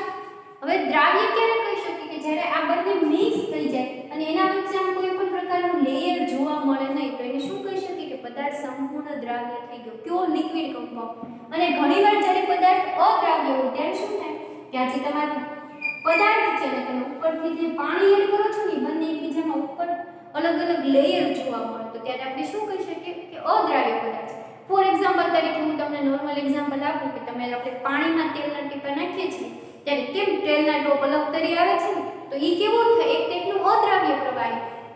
પરંતુ તમે જે પેટ્રોલ અને કેરોસીનને મિક્સ કરો, પેટ્રોલ અને કેરોસીન, તો એ બે વચ્ચે છે એ લેયર જોવા મળશે નહીં, તમે એને બેને છૂટા પાડી શકો નહીં. તો એ પ્રકારનું જે લિક્વિડ કમ્પાઉન્ડ છે એને શું કહી શકીએ કે બંને પદાર્થ એકબીજામાં કેવા થયા, સંપૂર્ણ દ્રાવ્ય થઈ ગયા. તો દ્રાવ્ય ટેસ્ટ કરી લીધી. હવે પદાર્થ દ્રાવ્ય છે કે અદ્રાવ્ય એ તમને ખબર પડી ગઈ. પછી તમને અનુમાનમાં અવલોકનમાં આપ્યું છે કે પદાર્થ દ્રાવ્ય થાય છે. હવે પદાર્થ દ્રાવ્ય છે કે અદ્રાવ્ય છે, પછી તમારે એમાં આવશે લિટમસની ટેસ્ટ કરવાની. લિટમસ આપણે કાલે વાત કરી હતી કે લાલ લિટમસ પેપર અને ભૂરું લિટમસ પેપર. પદાર્થ જો દ્રાવ્ય હોય કે અદ્રાવ્ય હોય, જો પદાર્થ દ્રાવ્ય છે ને તમે એમાં લિટમસ પેપર છે આની અંદર બોળ્યું, જો લાલ લિટમસ ભૂરું બન્યું કે ભૂરું લિટમસ લાલ બન્યું, અથવા તો લાલ લિટમસ અને ભૂરું લિટમસ પેપર ઉપર કાંઈ અસર ન થાય, લાલ છે એ લાલ જ રહે અને જે ભૂરું લિટમસ પેપર છે એ કેવું રહે, ભૂરુંનું ભૂરું રહે. તો એની શું કહી શકીએ કે એના ઉપર કોઈ અસર થતી નથી, એટલે કે ન્યુટ્રલ રહ્યું છે. એના આધારે તમે નક્કી કરી શકો કે તમારો જો લાલ લિટમસ છે એ ભૂરું બને તો એ કેવો કમ્પાઉન્ડ હોઈ શકે, બેઝિક ટાઈપનો કમ્પાઉન્ડ હોઈ શકે. અને ભૂરું લિટમસ પેપર જો લાલ બને તો એ કમ્પાઉન્ડ કેવો હોઈ શકે, એસિડિક ટાઈપનો હોઈ શકે. લિટમસ પેપર તો તમને ખબર જ છે કે લાલ લિટમસને ભૂરું બનાવે એ કમ્પાઉન્ડ બેઝિક નેચરનો, અને જે ભૂરા લિટમસને લાલ બનાવે એ કમ્પાઉન્ડ કેવું, એસિડિક નેચરનું. જો ભૂરું લિટમસ પેપર ભૂરું રહે અને લાલ લિટમસ પેપર લાલ રંગનું રહે તો એને શું કહી શકીએ કે ન્યુટ્રલ, એટલે કે તટસ્થ. એ નથી એસિડિક, નથી બેઝિક, એ કેવું છે, તટસ્થ છે. તો દ્રાવ્યતા કસોટીના આધારે તમારે છે આ જોવાનું કે પદાર્થ પહેલા તમે દ્રાવ્યતા કસોટી કરશો એટલે તમારે પદાર્થમાં નોર્મલી વોટર, એટલે કે જે આપણું ટેપ વોટર છે એડ કરશો. કોઈ પણ પ્રકારનું ગરમ કરવાનું નથી. જો પદાર્થ ગરમ ઠંડા પાણીમાં દ્રાવ્ય ન થાય તો તમારે શું કરવાનું કે એને થોડીક બર્નરની મદદથી ગરમ કરવાનું. પછી જોવાનું કે પદાર્થ દ્રાવ્ય થયો છે કે નથી થયો. જો ગરમ પાણીમાં દ્રાવ્ય થતો હોય તો તમારે લખવાનું કે ગરમ પાણીમાં દ્રાવ્ય, અને લિટમસ બોલો તો જે અસર તમને બતાવતી હોય તમારે દર્શાવવાની રહેશે. તમને અહીંયા જો અલગ અલગ પ્રકારનું આવ્યું છે કે દ્રાવ્યતા કસોટી કે પદાર્થ વત્તા ડિસ્ટિલ્ડ વોટર, DW લખ્યું છે એનો મીનિંગ શું થાય, ડિસ્ટિલ્ડ વોટર. તમને અહીંયા લખ્યું છે કે અહીંયા અલગ અલગ પ્રકારની ટેસ્ટ આવી છે કે પદાર્થ ઠંડા પાણીમાં દ્રાવ્ય અને લિટમસ પ્રત્યે એસિડિક છે, તો આ કમ્પાઉન્ડ હાજર હોઈ શકે. પછી પદાર્થ આમાં દ્રાવ્ય અને પાણીમાં જો અદ્રાવ્ય રહેતો હોય તો ફિનોલ, આલ્ડીહાઇડ, એમાઇડ, નાઇટ્રો વગેરે હોઈ શકે. એ તમારે ઓબ્ઝર્વેશન કરી અને નક્કી કરવાનું. તમને જે અવલોકન લાગે એની સામે અનુમાન આપ્યું છે તમારે લખવાનું રહેશે. આ થઈ ગઈ દ્રાવ્યતા ટેસ્ટ. હવે પછીની જે ટેસ્ટ આવે એ શું છે તો કે પદાર્થનો રાસાયણિક સ્વભાવ નક્કી કરવાની ટેસ્ટ. હવે જો તમને જે કમ્પાઉન્ડ આપ્યો છે એનો સ્વભાવ તો નક્કી કરવો પડશે. જેમ આપણા કેમ હ્યુમન બીંગમાં બધાના નેચર હોય, કોકનો સ્વભાવ શાંત હોય, કોકનો છે બહુ ઉતાવળો હોય, કોકનો ક્રોધિત હોય, એવી રીતના જે કેમિકલ કમ્પાઉન્ડ છે એનો પણ ક્યાંક નેચર હશે. તો હવે આપણે શું બોલવાનું છે કે પદાર્થનો રાસાયણિક સ્વભાવ, ખાલી ઓનલી સ્વભાવ નહીં પણ કેવું હતું કે પદાર્થનો રાસાયણિક સ્વભાવ. તો તમારે ત્યાં લખવાનું શું આવે કે પદાર્થનો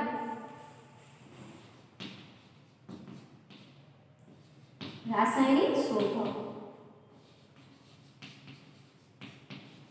શું બતાવવાનું છે કે પદાર્થનો રાસાયણિક સ્વભાવ. હવે સ્વભાવ છે નેચર કેટલા પ્રકારના આવશે પહેલા તો આપણે એના વિશે વાત કરીશું. હવે નેચર તમે જાણો જ છો કે એક આવે એસિડિક, એસિડિક પછી બેઝિક. જો એસિડિક બેઝિક ન હોય તો શું આવે કે તટસ્થ. અને ચોથો એક ટાઈપનો પ્રકાર આવશે. જો તમે 11 બારમાં કદાચ ભણી ગયા હશો અને જો ન ભણ્યા તો આપણે ફરી એકવાર એને જોઈ લઈએ કે એક આવશે તમારો ફિનોલિક. આ ચાર પ્રકારના રાસાયણિક સ્વભાવ છે આપણે ઓર્ગેનિક સ્પોર્ટિંગમાં ભણવાના આવશે. તમને આ ક્વેશ્ચન પણ પૂછાઈ શકે વાયવાના રૂપમાં કે પદાર્થનો રાસાયણિક સ્વભાવ કેટલા પ્રકારના હોય તો તમે શું કહી શકો કે એસિડિક, બેઝિક, તટસ્થ અને ફિનોલિક. આ ચાર પ્રકારના છે નેચર આપણે જોવાના આવશે. તો હવે તમને ડાયરેક્ટ તો ખબર નહીં પડે કે તમારા કમ્પાઉન્ડનો નેચર કેવો છે કે સ્વભાવ કેવો છે, તો એના માટે આપણે એક પછી એક ટેસ્ટ કરવી પડશે. તમને લીધામાં જો ટેસ્ટ આપી છે, તમને પહેલી ટેસ્ટ આપવામાં આવી છે એસિડ માટેની. પહેલી ટેસ્ટ કઈ છે તમને? એસિડ માટેની. એમાં તમને લખ્યું છે કે પદાર્થ પ્લસ NaHCO3. શું લખ્યું છે? તમારો પદાર્થ એટલે કે તમારો કેમિકલ કમ્પાઉન્ડ છે એ, અને શું છે કે NaHCO3. એનું નામ શું થઈ જાય છે? NaHCO3 ને શું કહેવામાં આવે છે? Sodium bicarbonate. જો તમને યાદ ન હોય તો તમે સાથે નોટ કરી શકો છો કે એને શું કહેવામાં આવે છે? Sodium bicarbonate. એનું સંતૃપ્ત દ્રાવણ એડ કરવાનું એવું તમને લખ્યું છે. હવે સંતૃપ્ત દ્રાવણ કોને બનાવ્યું કહેવાય? તો કે ઓલા સંતૃપ્ત અને અસંતૃપ્ત નેચરની વાત નથી કરતી કે જેમાં આપણે સિંગલ બોન્ડ અને ડબલ બોન્ડ આ દ્રાવણ બનાવવાની વાત આવે છે. તો એમાં સિંગલ બોન્ડ અને ડબલ બોન્ડ લાગુ પડશે નહીં, પરંતુ દ્રાવણ બનાવો છો તો કે NaCO3 નું સંતૃપ્ત દ્રાવણ. હું તમને નોર્મલી એક્ઝામ્પલ આપું કે જ્યારે તમે પાણીમાં ખાંડ ઓગાળો છો ત્યારે ખાંડ, માનો કે મેં 1 ગ્લાસ પાણી લીધું અને એમાં મેં 1 ચમચી ખાંડ નાખી તો એ ઓગળી ગઈ. 1 ગ્લાસમાં મેં 100 ml જ પાણી લીધું છે એટલે કે 100 ml, તો હું 1 ચમચી નાની ખાંડ નાખું એટલે ઓગળી જશે. પછી હું પાછી એ ઓગળી જાય એટલે બીજી ચમચી નાખું, ત્રીજી ચમચી નાખું અને ચોથી ચમચી એમ મેં નાખી. પરંતુ અમુક ટાઈમે છે એ આપણને એવું જોવા મળે કે ખાંડ છે ને ગમે એટલું તમે એને હલાવો, ગમે એટલું સ્ટરિંગ કરો, પણ નીચે છે ને થોડાક ક્રિસ્ટલ રહે જ છે. શું કમી રહી જાય? તો કે તમારું જે સોલ્યુશન છે એ સંતૃપ્ત બની ગયું. ખાંડથી એ જે કેપેસિટી હતી એ કેવી થઈ? તો કે પૂરી થઈ ગઈ. હવે છે તમે વધારાની જેટલી ખાંડ નાખશો એ દ્રાવણમાં ઓગળશે નહીં. એવા પ્રકારનું જે સોલ્યુશન છે એને શું કહેવાય? સંતૃપ્ત સોલ્યુશન. હવે તમારે સોડિયમ બાયકાર્બોનેટ તમારા સાઇડ રિએજન્ટમાં સોલિડ કમ્પાઉન્ડમાં આપેલું છે. એ તમારે પદ લેવાનું સોડિયમ બાયકાર્બોનેટ, એમાં તમારે શું કરવાનું? ડિસ્ટિલ્ડ વોટર એડ કરવાનું અને એને છે એ હલાવવાનું.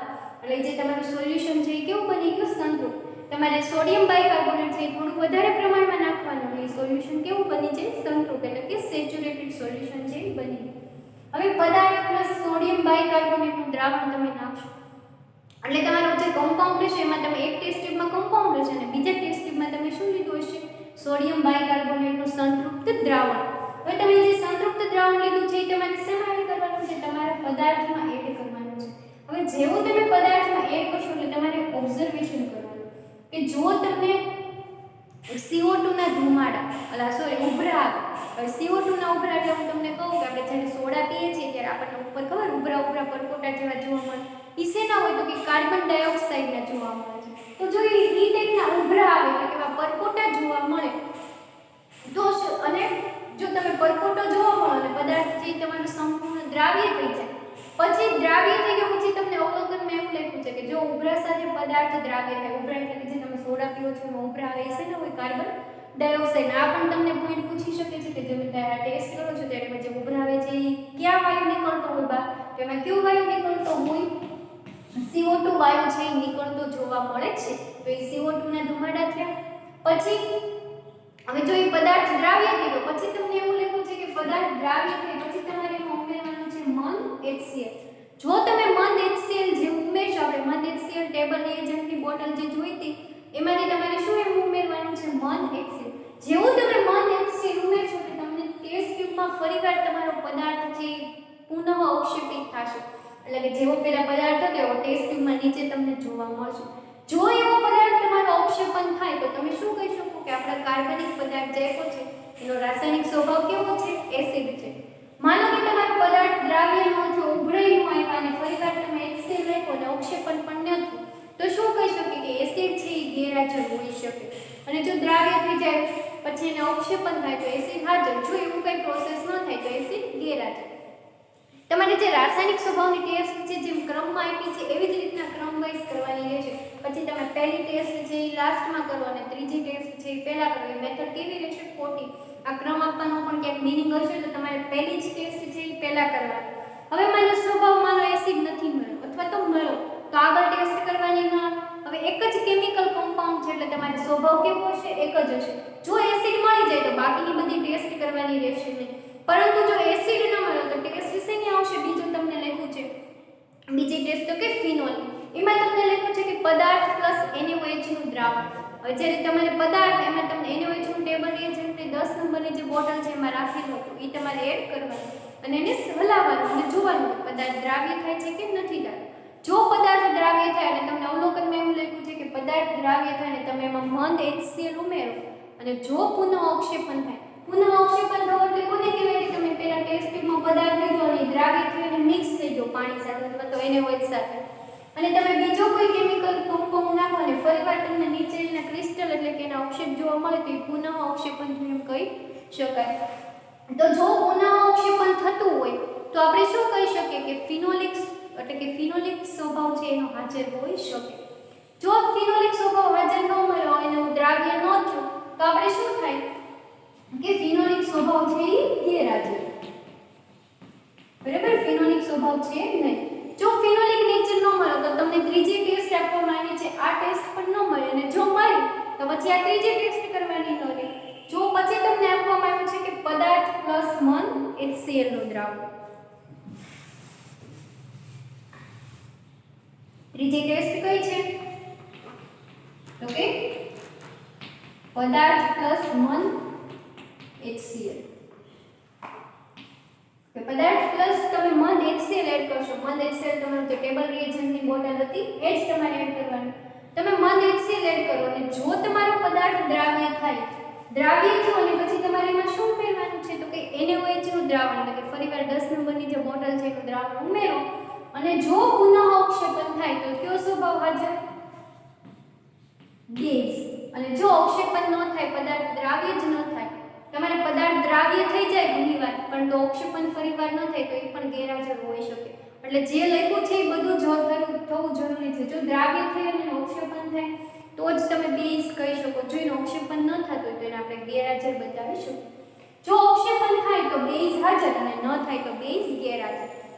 આ ત્રણેયની ટેસ્ટ થઈ ગઈ. હવે ત્રણ પદાર્થની તો ટેસ્ટ થઈ ગઈ. હવે બાકી કયો ગયો? તટસ્થ પદાર્થ છે એની ટેસ્ટ આપણે બાકી રહી ગઈ. તો હવે એ તટસ્થ માટેની ટેસ્ટ કઈ તો તમે વિચારશો કે એમાં તો ત્રણ ટેસ્ટ છે, એસિડ, ફિનોલ અને બેઝની. ન્યુટ્રલની તો કોઈ ટેસ્ટ આપવામાં આવી નથી. તો ક્યારે આપણને ખબર પડે કે જ્યારે તમે એસિડની ટેસ્ટ કરો તો એસિડ ગેરહાજર આવ્યો, બેઝની ટેસ્ટ કરી તો બેઝ પણ ગેરહાજર આવ્યો અને ફિનોલની ટેસ્ટ કરી જો ફિનોલ પણ ગેરહાજર આવ્યો. ત્રણેય જ્યારે ગેરહાજર આવે ત્યારે આપણે શું કરી શકીએ કે ત્યારે નેચર છે એ કેવો હશે તો કે એનો નેચર છે એ ન્યુટ્રલ એટલે કે એનો રાસાયણિક સ્વભાવ કેવો હશે? તટસ્થ હશે. તો તમારે નીચે એમ કેવી લાઈન લખવાની કે પદાર્થ ઉપરની એક પણ કસોટીમાં દ્રાવ્ય થતો હોવાથી આપેલ પદાર્થનો રાસાયણિક સ્વભાવ કેવો છે? તટસ્થ છે એમ કહી શકીએ. જો તમને અહીંયા નીચે લખ્યું છે નોટ કરીને કે જો કસોટીઓ A, B અને C એટલે કે એસિડ, ફિનોલ અને બેઝ ગેરહાજર હોય ત્યારે પદાર્થનો રાસાયણિક સ્વભાવ કેવો મળે છે? તટસ્થ મળે છે. એટલે કે એસિડ, ફિનોલ અને બેઝ જ્યારે આપણને ગેરહાજર હોય તેની ટેસ્ટ ન મળે ત્યારે આપણે ફાઇનલી શું કહી શકીએ કે આપણા નેચર છે એ કેવો છે? કમ્પાઉન્ડ ન્યુટ્રલ છે એમ દર્શાવી શકીએ. તો આ વાત થઈ ગઈ આપણા નેચર. હવે તમને 10મી ટેસ્ટ આપવામાં આવી છે કે પદાર્થનું જલીય દ્રાવણ પ્લસ ન્યુટ્રલ FeCl3 એટલે કે તટસ્થ FeCl3. તટસ્થ FeCl3 જેનું નામ શું થાય? FeCl3 નું નામ ફેરિક ક્લોરાઇડ.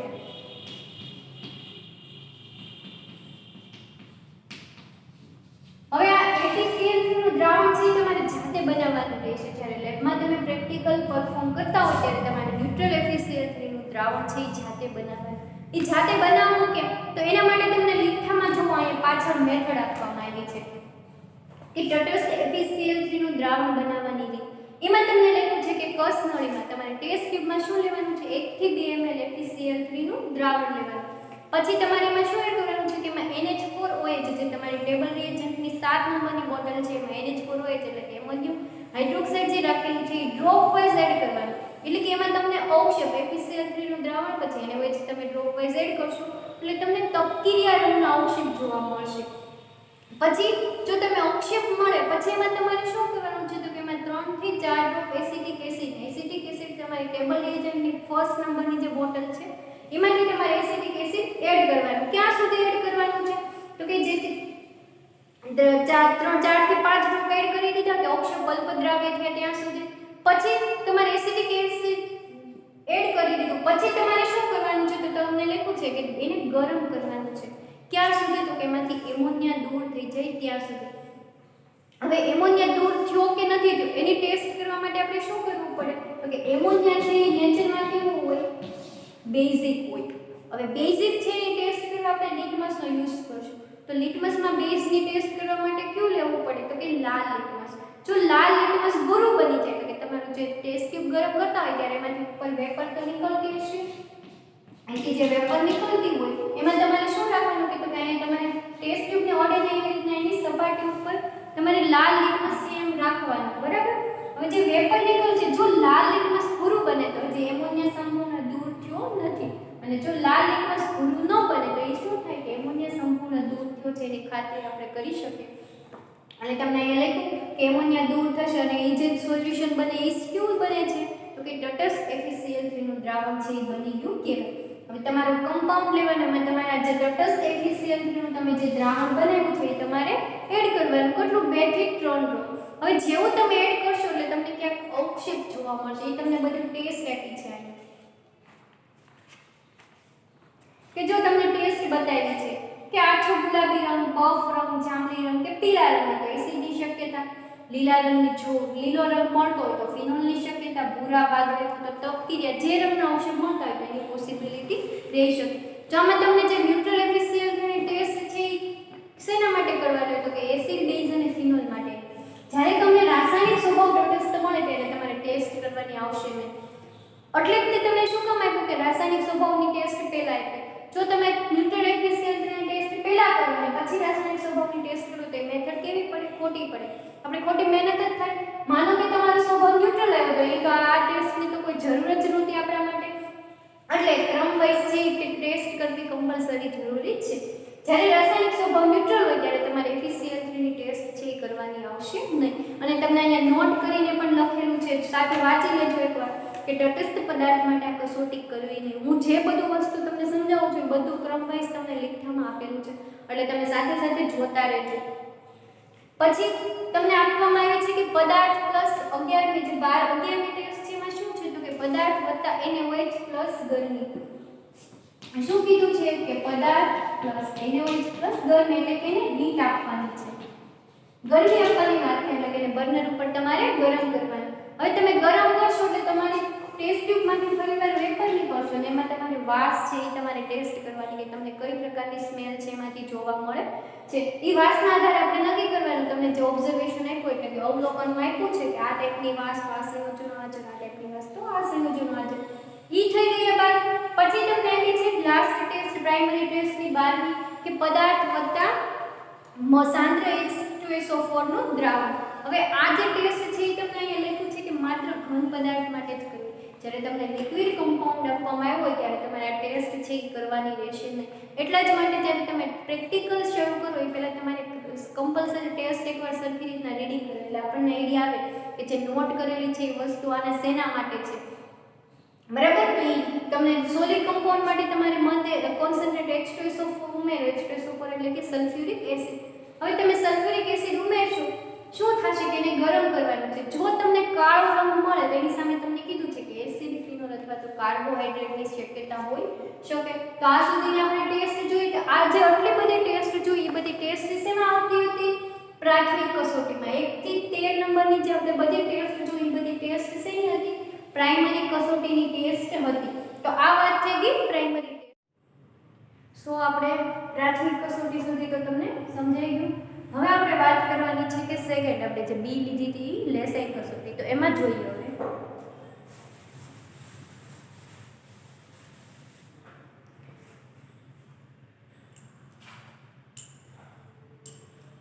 આપણે જોવાની છે હવે લેસાઇન કસોટી.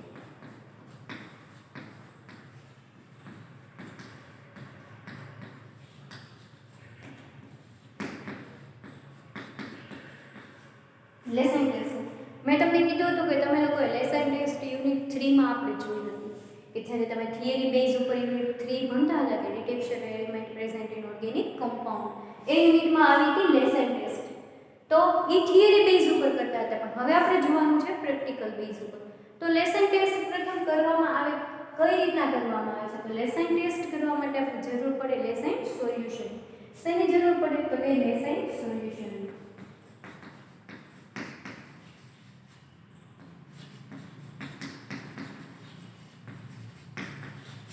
હવે લેસન સોલ્યુશન બનાવવા માટેની એક મેથડ છે.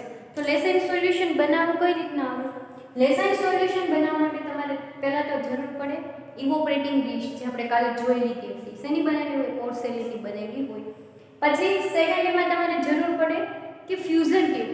જ્યારે આપણે થિયરી બેઝ ઉપર લેસન ટેસ્ટ ભણતા હતા ત્યારે મેં તમને ફ્યુઝન ટ્યુબ પણ બતાવી હતી અને કઈ રીતના આપણે પ્રેક્ટિકલ પરફોર્મ કરવા એ પણ વાત થઈ હતી. તો એમાં લેસન ટેસ્ટમાં શેની જરૂર પડે? તો કે ફ્યુઝન ટ્યુબની. હવે ફ્યુઝન ટ્યુબ આપણે કેટલી લેવાની છે? તો કે 3 ફ્યુઝન ટ્યુબ છે એ લેવાની છે. આ નાની નાની આવી કાચની આપણે નળી જોઈ હતી, જેને આપણે શું કીધું હતું કે ફ્યુઝન ટ્યુબ. ફ્યુઝન ટ્યુબની અંદર તમારે શું એડ કરવાનું છે? તો કે સોડિયમ ધાતુનો ટુકડો. હવે તમને વાયવા ઉપર આપણે ફરીવાર એકવાર જઈએ તો પૂછાય કે તમે જે લેસન કસોટીમાં સોડિયમ ધાતુ યુઝ કરો છો, તો એઝ યુ નો ડેટ કે સોડિયમ ધાતુને શેમાં રાખવામાં આવે છે? તમને કોઈને આઈડિયા આઈ થિંક જો હોય તો બેટર, ન હોય તો હું કહી દઉં છું કે સોડિયમ ધાતુને છે તો કે કેરોસીનમાં રાખવામાં આવે છે. સોડિયમ શું છે? ધાતુ છે. શેમાં રાખવામાં આવે? કેરોસીન. એવું તમને પૂછે કે તમે સોડિયમ ધાતુને શેમાં રાખો છો, તો આપણે આન્સર આપવાનો કે કેરોસીન. શું કામ કેરોસીનમાં શું કામ રાખવામાં આવે? આમને ખુલ્લી પણ રાખી શકીએ ને બોક્સમાં, તો કંઈ નહીં. એને કેરોસીનમાં એ માટે રાખવામાં આવે છે કે જો એ હવામાં ખુલ્લી રાખવામાં આવે તો એવું ઓક્સિડેશન પ્રક્રિયા કરી અને શું થાય? સળગી જાય. હવા સાથે છે કઈ રિએક્શન કરે? તો કે ઓક્સિડેશન પ્રક્રિયા કરે છે અને એ છે સળગી જાય. એટલા માટે છે સોડિયમ ધાતુને શેમાં રાખવામાં આવે છે? કેરોસીનમાં રાખવામાં આવે છે. આ વસ્તુ ખાસ યાદ રાખજો અને તમને વાયવામાં ક્વેશ્ચન રૂપે પણ પૂછાઈ શકે કે સોડિયમ ધાતુને તમે શેમાં રાખો છો અને શા માટે? તેનો આન્સર આવશે કેરોસીન. પછી તો આપણે શું લેવાનું છે? તો કે આમાં 3 સોડિયમ ધાતુના ટુકડા લેવાના છે. હવે જ્યારે તમે સોડિયમ ધાતુને આપણે નાના નાના પીસ કરેલા હશે, હવે સોડિયમ ધાતુને શેમાં મૂકી લેશું? તો કે કેરોસીનમાં રાખી લેશું. તમે જ્યારે કેરોસીનની અંદરથી લ્યો છો સોડિયમ ધાતુના ટુકડાને, ત્યારે તમારે ફિલ્ટર પેપરની મદદથી જે થોડા ડ્રાય કરી નાખવાના, એટલે કેરોસીનનો પાર્ટ છે કે એબ્ઝોર્બ થઈ જાય, ફિલ્ટર પેપરની અંદર છે એબ્ઝોર્બ થઈ જાય. અને પછી આ ત્રણેય ટુકડા 3 ફ્યુઝન ટ્યુબમાં આપણે નાખી દીધા છે ને, તો કે સોડિયમ ધાતુના ટુકડા શેના છે? તો કે સોડિયમ ધાતુના. સોડિયમ ધાતુને આપણે એને પ્લસ વડે બતાવીએ છીએ. તો હવે સોડિયમ ધાતુના ટુકડા તમે 3 ફ્યુઝન ટ્યુબમાં નાખી દીધા. પછી શું કરવાનું છે? તો કે ત્રણેય ફ્યુઝન ટ્યુબને વારાફરતી ગરમ કરવાની છે. હવે પહેલી ફ્યુઝન ટ્યુબ છે એને હું ગરમ કરું. ક્યાં સુધી ગરમ કરવાની છે? તો કે સોડિયમ ધાતુનો ટુકડો, આ જે સોડિયમ ધાતુનો ટુકડો છે એ કેવો થઈ જાય? લાલચોળ થઈ જાય ત્યાં સુધી. તમે એને ગરમ કરશો એટલે ધીરે ધીરે છે તમારી સોડિયમ ધાતુ કેવી થઈ જશે? એકદમ રેડિશ શેડની થઈ જશે. ત્યાં સુધી છે તમારે ગરમ કરવાનું. હવે લાલચોળ સુધી ગરમ થઈ જાય પછી તમારે એમાં એડ કરવાનું છે અહીંયા જે ફ્યુઝન ટ્યુબની ઉપરથી કે તમારો કાર્બનિક પદાર્થ. શું એડ કરવાનું છે? જે આપણે કાર્બનિક પદાર્થ આપણે પ્રેક્ટિકલ કરવા માટે લીધો છે એ કાર્બનિક પદાર્થ તમારે અંદર એડ કરવાનો છે. થોડુંક એવો છે આ એડ કરશો એટલે કાર્બનિક પદાર્થની રિએક્શન કોની સાથે થશે? સોડિયમ ધાતુ સાથે. હવે સોડિયમ ધાતુ સાથે રિએક્શન થઈ ફરીવાર તમે પદાર્થ નાખો પછી તમારે જેને થોડું ગરમ કરવાનું. ગરમ કરી લો પછી આપણે કાલે વાત કરી હતી કે એક ઇવોપરેટિંગ ડીશની. તમારે ઇવોપરેટિંગ ડીશમાં લેવાનું છે ડિસ્ટિલ્ડ વોટર. અડધી છે ઇવોપરેટિંગ ડીશ જેટલું શું લેશો? ડિસ્ટિલ્ડ વોટર તમારે છે એ લેવાનું છે. હવે આ ફ્યુઝન ટ્યુબ ગરમ થઈ કાર્બનિક પદાર્થ નાખો ફરીવાર એને ગરમ કરી. એ ગરમ ફ્યુઝન ટ્યુબને તમારે શેમાં ફોડવાની છે? તો કે જે તમે ઇવોપરેટિંગ ડીશમાં જે ડિસ્ટિલ્ડ વોટર રાખેલું છે એમાં તમારે ફોડવાની છે. હવે તમે ફ્યુઝન ટ્યુબને ફોડશો એટલે શું થશે કે સોડિયમ ધાતુ અને કાર્બનિક પદાર્થ છે એમાં ડિઝોલ્વ થઈ જશે ડિસ્ટિલ્ડ વોટરમાં. એવી રીતના બીજી ફ્યુઝન ટ્યુબને તોડો. એવી જ રીતના છે ત્રીજી ફ્યુઝન ટ્યુબની રિએક્શન કરો. સેમ રિએક્શન છે એ ત્રણેયની સેમ રહેવાની અને આવી રીતના તમે જે ઇવોપરેટિંગ ડિશમાં ડિસ્ટિલ્ડ વોટર રાખ્યો છે ને કેટલી વાર કરવાની છે? 3 વાર આવી ફ્યુઝન ટ્યુબને છે ફોડવાની.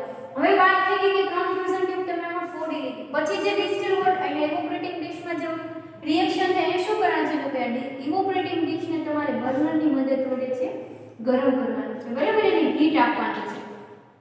અહીંયા શું કીધું છે કે તમારે ઓનલી ગરમ કરવાનું છે, એને ઉકાળવાનું નથી. હવે જ્યારે તમને ખબર છે કે વોટરનું ટેમ્પરેચર કેટલું હોય? કેટલા તાપમાને છે વોટર ઉકાળવા મળે છે? તો એનું ટેમ્પરેચર કેટલું હોય? તો કે 100 ડિગ્રી સેન્ટીગ્રેડ તાપમાને છે પાણી ઉકાળવા લાગે. પરંતુ આપણે શું કરવાનું છે? તો કે એને ગરમ કરવાનું છે. તો ગરમ કરવા માટે કેટલા ટેમ્પરેચરની જરૂર પડશે?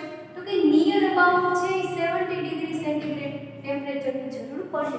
એટલે કે પાણી છે ગરમ થવા લાગે એટલે આપણે બર્નર છે બંધ કરી દેવાનું છે. પછી હવે આ તમારું ગરમ થઈ ગયું જે આપણે ઇવોપરેટિંગ ડીશમાં રાખેલું સોલ્યુશન.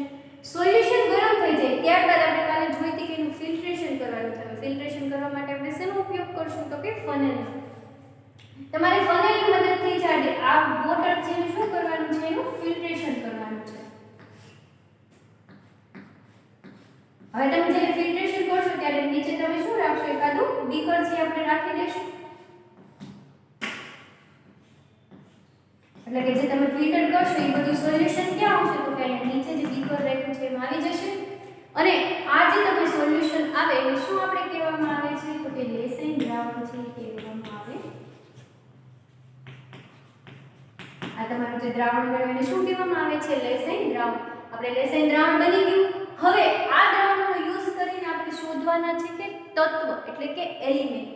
હવે તમે લોકો જાણો છો બધા કે એલિમેન્ટ પિરિયોડિક ટેબલ આપણે જોઈએ છીએ. તમે લોકો 11-12 સાયન્સ થી તે પિરિયોડિક ટેબલ આઈ થિંક તો હવે તો 9-10 ના સિલેબસમાં પણ પિરિયોડિક ટેબલ છે. પિરિયોડિક ટેબલ મીન્સ કે આવર્ત કોષ્ટક. હવે આવર્ત કોષ્ટકમાં આપણે જોઈએ છીએ કે અલગ અલગ પ્રકારના તત્વો આવેલા હોય છે. તો લેસાઈન ટેસ્ટની મદદથી જે આપણે એલિમેન્ટ ફાઇન્ડ કરવાના છે એટલે કે તત્વો છે એ શોધવાના છે. તો હવે લેસાઈન ટેસ્ટની મદદથી આપણે જે ઓર્ગેનિક સબસ્ટન્સ લેશું એમાં કયા કયા તત્વો આવેલા હોય છે તો કે તત્વોમાં આવશે આપણે ફાઇન્ડ કરવામાં એક તો N તત્વ નાઇટ્રોજન, એક S આવશે, પછી છે એક O એટલે કે ઓક્સિજન, અને પછી આપણે જોવાનું છે કે એક હેલોજન. હેલોજન તરીકે ક્લોરીન, બ્રોમિન અને આયોડિન Cl- Bri- અને I-. ક્લોરીનનો પણ સમાવેશ શેમાં થાય છે તો કે હેલોજન.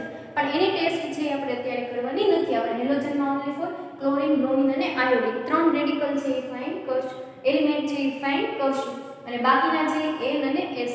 તો હવે આ તત્વોની છે આપણે ટેસ્ટ કરવાની છે. હવે કોઈ પણ કાર્બનિક સંયોજન હશે એમાં શું હશે કાર્બન, હાઇડ્રોજન અને ઓક્સિજન. હવે કાર્બનિક સંયોજન છે એટલે કમ્પલસરી કાર્બન હાઇડ્રોજન બોન્ડ તો હોવાનું. તો હવે કાર્બન, હાઇડ્રોજન અને ઓક્સિજન છે એ કમ્પલસરી બધા ઓલામાં હોવાના છે. પરંતુ એની સિવાય એની સાથે નાઇટ્રોજન છે, સલ્ફર છે કે હેલોજન જોડાયેલું છે એ આપણે લેસાઈન ટેસ્ટની મદદથી છે એ નક્કી કરવાનું છે. તો તમે લોકો લેખામાં જોઈ શકો જે મેં તમને લેસાઈન ટેસ્ટની મેથડ સમજાવી, આખી મેથડ તમને લખેલી છે કે તમે 3 ફ્યુઝન ટ્યુબ લો એને આવી રીતના પ્રોસેસ કરો અને એને ફિલ્ટ્રેશન કરો અને લેસાઈન દ્રાવણ તૈયાર કરો, અને એમાંથી છે આપણે તો કે નાઇટ્રોજન, સલ્ફર અને હેલોજન જે એલિમેન્ટ છે ને આપણે ટેસ્ટ કરવાની છે. તો હવે જોઈએ કે તમને પહેલી ટેસ્ટ અહીં આપવામાં આવી છે કે નાઇટ્રોજન. અહીંયા જો તમે જોઈ શકો છો કે આ તમને જે લેસાઈન તત્વોની પરખ માટેની લેસાઈન કસોટી અહીંયા સોલ્યુશન મેથડ બનાવવાની છે. અને પછી જે આ સેકન્ડ છે એ શું છે તો કે એની ટેસ્ટ છે. હવે એમાં પહેલી ટેસ્ટ તમને આપવામાં આવી છે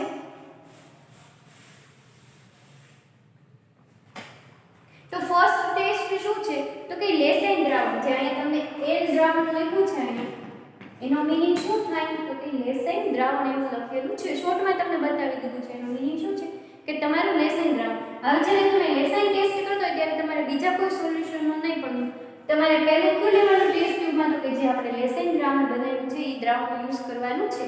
એટલે આપણે ટેસ્ટ ટ્યુબમાં શું લેશું લેસાઈન દ્રાવણ. પછી તમને એમાં પહેલી ટેસ્ટમાં એવું લખ્યું છે કે લેસાઈન દ્રાવણ પ્લસ FeSO4 નું તાજું દ્રાવણ. FeSO4 નું નામ શું થાય છે તો કે ફેરસ સલ્ફેટ.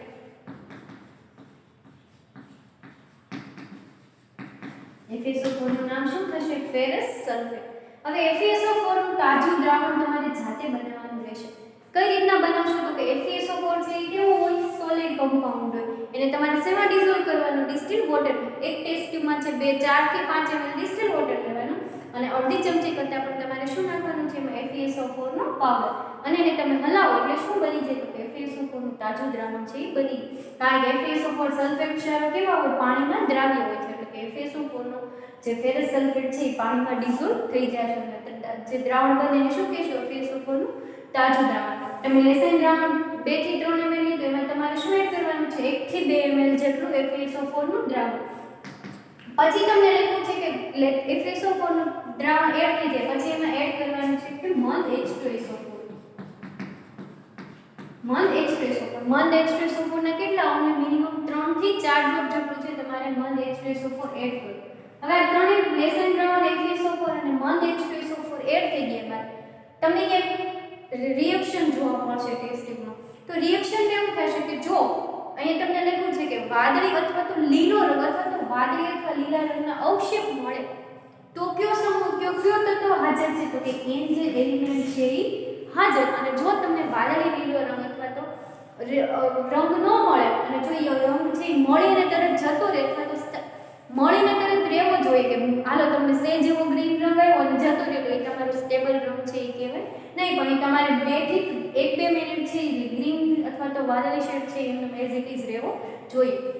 જો તમને મળે તો n તત્વ હાજર, ન મળે તો n તત્વ છે એ ગેરહાજર. પછી સેકન્ડ વાત આવે n તત્વ જો ન મળે તો આપણે કઈ ટેસ્ટ કરશું એની પછીની એટલે કે નેક્સ્ટ ટેસ્ટ. જો n તત્વ તમને પ્રેઝન્ટ મળ્યું તો બાકીની બધી ટેસ્ટ છે આપણે કરવાની રહેશે નહીં. નેક્સ્ટ ટાઈપ છે એમાં ટેસ્ટ. નેક્સ્ટ ટેસ્ટમાં એવું કીધું છે કે ફરીવાર શેનો ઉપયોગ કરવાનો છે? તો કે લેસાઇન દ્રાવણનો અને તમારે એમાં એડ કરવાનું શું છે? તો કે એસિટિક એસિડનું દ્રાવણ CH3COH એટલે કે શું થાય? તો કે એસિટિક લેસાઇન દ્રાવણ તમારું. પછી તો કે એમાં એસિટિક એસિડનું દ્રાવણ તમે છે એડ કરો. એસિટિક એસિડનું દ્રાવણ અને પછી તમને કીધું છે કે લેડ એસિટેટ.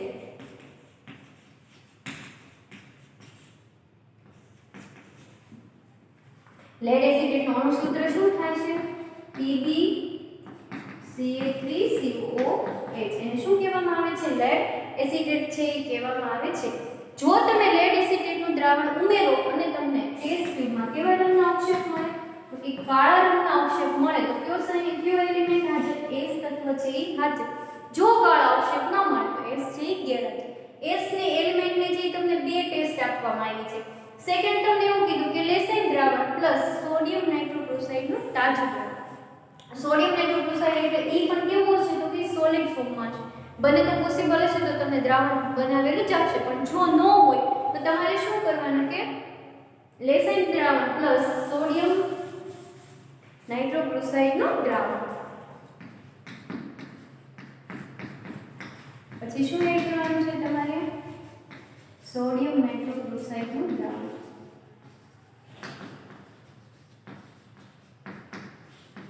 હવે તમે સોડિયમ નાઇટ્રોક્લોસાઇડનું દ્રાવણ એડ કરો પછી એમાં તમારે શું નાખવાનું છે? તો કે જે આપણે ટેબલ રિએજન્ટ જે કેટલા નંબરની બોટલ છે? તો કે NaOH છે એ 10 નંબરની બોટલમાં રાખવામાં આવે છે.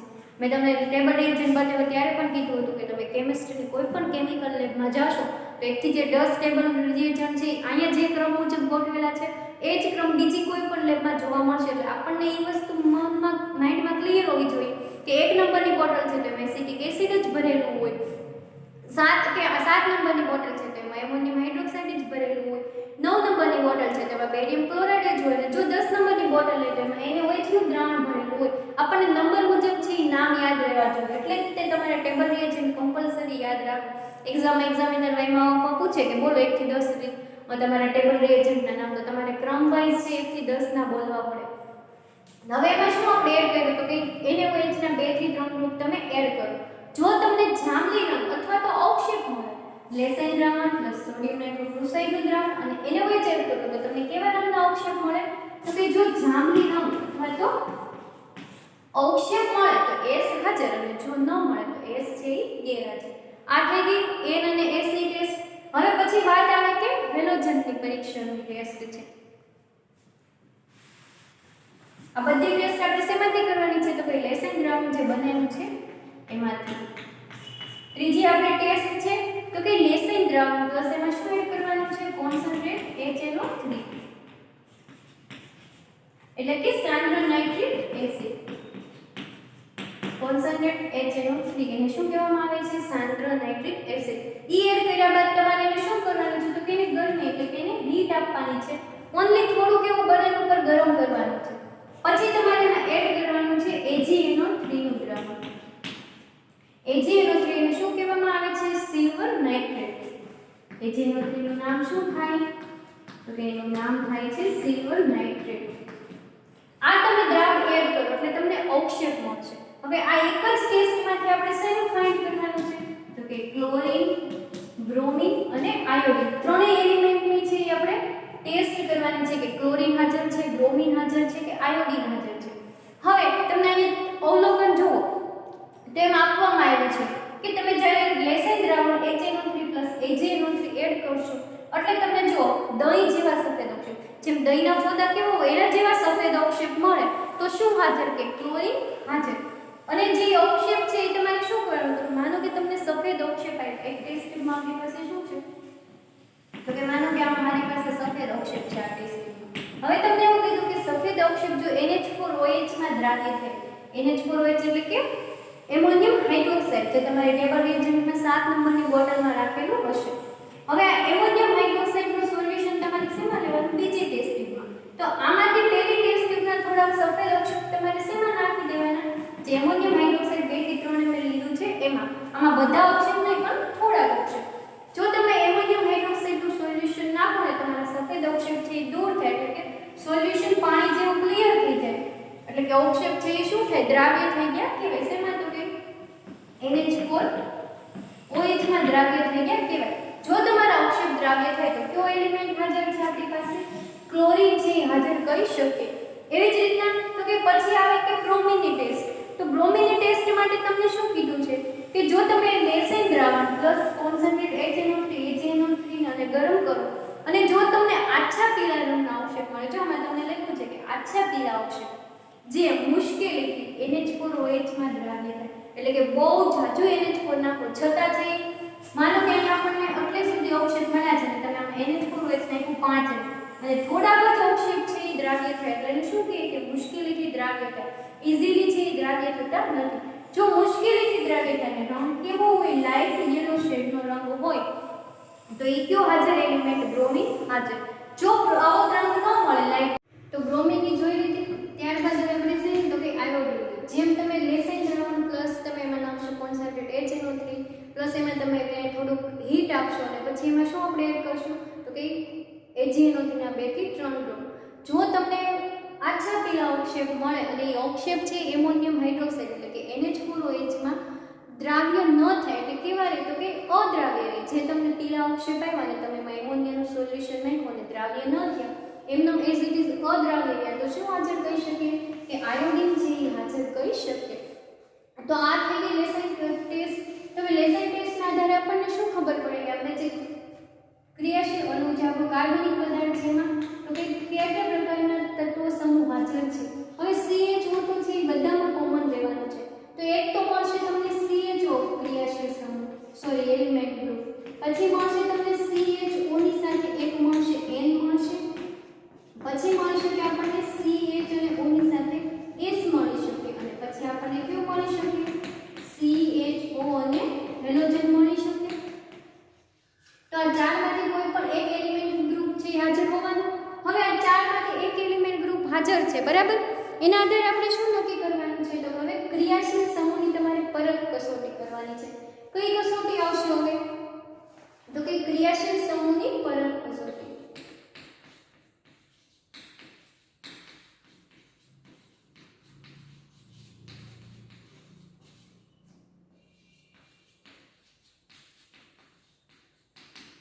ક્રિયાશીલ સમૂહની પરખ કસોટી. હવે જેમ CHO સમૂહ હાજર મળી ગયા એના આધારે આપણે નક્કી કરવાનું કે આપણો ક્રિયાશીલ સમૂહ કયો છે.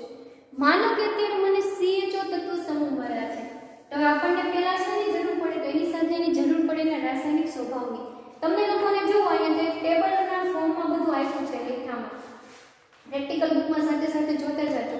જો તમને અહીંયા કીધું છે કે તમને CHO તત્વ સમૂહ હાજર છે, તો એની સામે રાસાયણિક સ્વભાવ ક્યાં હોઈ શકે, તો કે હોઈ શકે એસિડ, ફિનોલ અને તટસ્થ. આ ત્રણમાંથી કોઈ પણ એક સ્વભાવ હોઈ શકે CHO તત્વ સમૂહની હાજર. જો એસિડ હાજર હોય તો એનું ફંક્શનલ ગ્રુપ કયું આવશે, કાર્બોક્સિલ.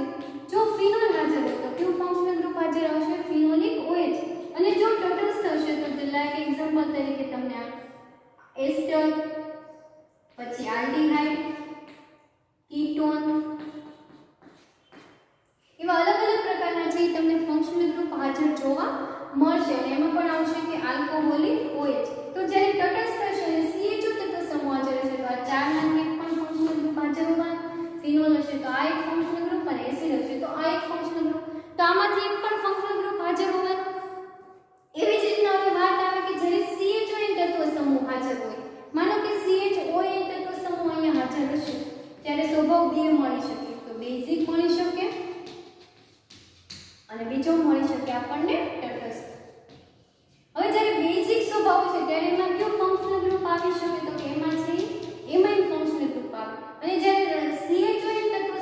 હાજર હોય તો તમારો પદાર્થનો રાસાયણિક સ્વભાવ તટસ્થ થશે. તો એની સામે 3 પ્રકારના ફંક્શનલ ગ્રુપ આવે: નાઇટ્રો, એમાઇડ અને એનિલાઇડ. નાઇટ્રો, એમાઇડ અને એનિલાઇડ 3 પ્રકારના તમને પેજ ફેરવો એટલે જો ફંક્શનલ ગ્રુપ હાજર છે એ બતાવશે. હવે આ જ્યારે તટસ્થ થશે તો 3 માંથી એક પણ હાજર હોવાનું. તો કોઈ પણ એક ક્રિયાશીલ સમૂહની ટેસ્ટ કરી લીધી. પછી વાત આવે કે હેલોજનની. તો હેલોજનમાં છે એ શું છે તો કે ઓન્લી એક નેચર કેવો મળી શકે, તટસ્થ નેચર છે એ મળી શકશે. અને એની સામે કેવું હશે તો કે હાઇડ્રોજન યુક્ત અથવા તો હાઇડ્રોકાર્બન સંયોજનો છે એ ફંક્શનલ ગ્રુપ હાજર હોઈ શકે. હવે આપણને શું કરીએ, ક્રિયાશીલ સમૂહમાંથી નક્કી કરી લીધો હવે ટેબલ ઉપરથી. પછી તમારે આ બધાની એક પછી એક ટેસ્ટ કરવાની. જો તટસ્થ મળો તો આ 3 ની ટેસ્ટ કરશો, બેઝિક મળો તો એમાં એમાઇડ ની ટેસ્ટ કરશો. એમાઇડમાં પણ આવે પ્રાઇમરી, સેકન્ડરી અને ટર્શિયરી એમાઇડ એટલે કે પ્રાથમિક, દ્વિતીયક અને તૃતીયક એમાઇડની ટેસ્ટ. એ બધી સમૂહ કોઈ પણ ફંક્શનલ ગ્રુપ નક્કી થઈ ગયા બાદ એ બધાની આપણે ટેસ્ટ કરશું. એને આપણે શું કહીશું? ક્રિયાશીલ સમૂહની પરખ. પરખ કસોટી થઈ ગયા બાદ હવે કઈ આવે તો કે ક્રિયાશીલ સમૂહની નિર્ણાયક કસોટી કરવાની આવે.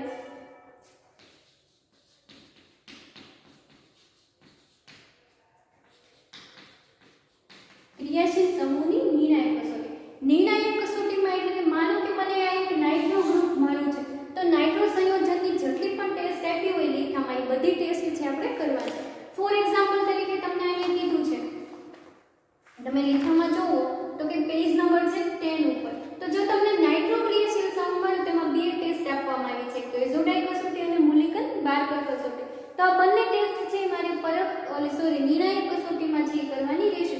એવી જ રીતના જો એમાઇડ મળ્યો હોય તો મને એમાઇડની જેટલી કસોટી આપવામાં આવી છે એ કરું, અને જો એનિલાઇડ મળ્યો હોય તો એનિલાઇડની અહીંયા 3 થી 4 ટેસ્ટ આપવામાં આવી છે એ બધી કરવાની રહે. કોઈ પણ એક ફંક્શનલ ગ્રુપ આપણી પાસે નક્કી થઈ ગયું. હવે વાત આવે કે પદાર્થની પરખ કસોટી.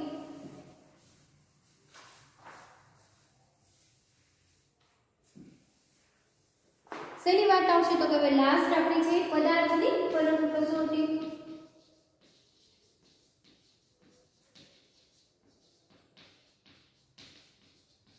હવે પદાર્થ છે, માનો કે મને એસિડિક પદાર્થ મળ્યો, મને સ્વભાવ કેવો મળ્યો? એસિડિક. તો એસિડ એક તો પ્રકારનો હોવાનું નથી, અલગ અલગ પ્રકારના એસિડ. લાઈક એક્ઝામ્પલ તરીકે આપણે લઈએ તો કે acetic acid, oxalic acid, cinnamic acid, succinic acid, benzoic acid, phthalic acid, એવા અલગ અલગ પ્રકારના બધા એસિડ હશે. તો હવે એસિડની જ્યારે ટેસ્ટ કરશું ત્યારે અલગ અલગ પ્રકારના એસિડ આપ્યા છે એમાંથી આપણે બધી ટેસ્ટ કરવાની, અને જે એસિડની ટેસ્ટ આપણને મળે એક એસિડ હાજર તો આપણે રીતના પદાર્થની પરખ કરી. જો તમે એક્ઝામ્પલ તરીકે જોવો તો જુઓ કે પેજ નંબર 12 ઉપર અહીંયા તમને આપવામાં આવ્યું છે કે જો અહીંયા જે એસિડ ક્રિયાશીલ સમૂહ ધરાવતા હોય બધા પદાર્થો, તો અહીંયા મને 6 એસિડ આપવામાં આવ્યા છે. તો એ 6 માંથી હું એક એકને ટેસ્ટ કરીશ. એ શેમાં આવશે તો કે પરખમાં. માનો કે મને બેન્ઝોઇક એસિડ હાજર મળ્યો તો અહીં બેન્ઝોઇક એસિડની મને 3 ટેસ્ટ આપવામાં આવી છે. હું ટેસ્ટ કરું એને શું કહેવાય તો કે એને કહેવામાં આવે છે પદાર્થની નિર્ણાયક કસોટી.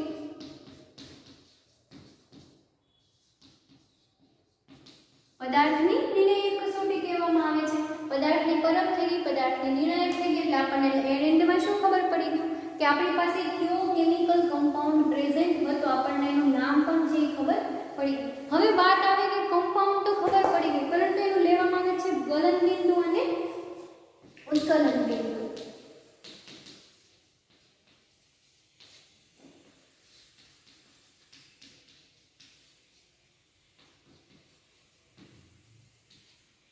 ગલન બિંદુ અને ઉત્કલન બિંદુ. ગલન બિંદુને શું કહેવામાં આવે તો કે મેલ્ટિંગ પોઈન્ટ, એને ટૂંકમાં બતાવવામાં આવે છે m.T વડે, અને ઉત્કલન બિંદુને કહેવામાં આવે છે બોઇલિંગ પોઈન્ટ, એટલે એને ટૂંકમાં બતાવવામાં આવે છે B.T વડે. હવે ગલન બિંદુ કોનું અને ઉત્કલન બિંદુ કોનું? આ તો આપણે બે પ્રકારના પ્રેક્ટિકલ કરીએ છીએ, કાં તો સોલિડ કમ્પાઉન્ડના પ્રેક્ટિકલ કરીએ છીએ અને એક છે લિક્વિડ કમ્પાઉન્ડના. હવે ઘન પદાર્થ છે ને ગરમ કરો તો શું થાય કે પીગળવા લાગે એટલે એનું ગલન કરવું. તો હંમેશા સોલિડ કમ્પાઉન્ડનું શું જોવા મળે આપણને તો કે એનું ગલન બિંદુ એટલે કે મેલ્ટિંગ પોઈન્ટ જોવા મળે. અને ઉત્કલન બિંદુ તો ઉકળે કોણ તો કે જે પ્રવાહી સ્થિતિમાં હશે એને ગરમ કરો એટલે ઉકળવા લાગે. તો જે લિક્વિડ ફોર્મમાં હશે એનું શું આપણને મળે? ઉત્કલન બિંદુ એટલે કે બોઇલિંગ પોઈન્ટ. બોઇલ એટલે કે ઉકળવું. તો આપણને જ્યારે સોલિડ કમ્પાઉન્ડ આપ્યો ત્યારે આપણે શું લેશું? ગલન બિંદુ લેશું. અને જો તમને શું લેવામાં આવે છે? ઉત્કલન બિંદુ. આ પણ છે આપણે એક ટેસ્ટ કરવાની રહેશે. હવે તમને પદાર્થનો રાસાયણિક સ્વભાવ, એનું સ્ટ્રક્ચર, એનો ક્રિયાશીલ સમૂહ કયો છે એ બધી ખબર પડી ગઈ. એમાં કયો એલિમેન્ટ પ્રેઝન્ટ છે, તત્વ સમૂહ પ્રેઝન્ટ છે, એનો ગલન બિંદુ, ઉત્કલન બિંદુ ખબર પડી ગઈ. હવે લાસ્ટમાં વાત શેની રહી કે એના રિઝલ્ટની.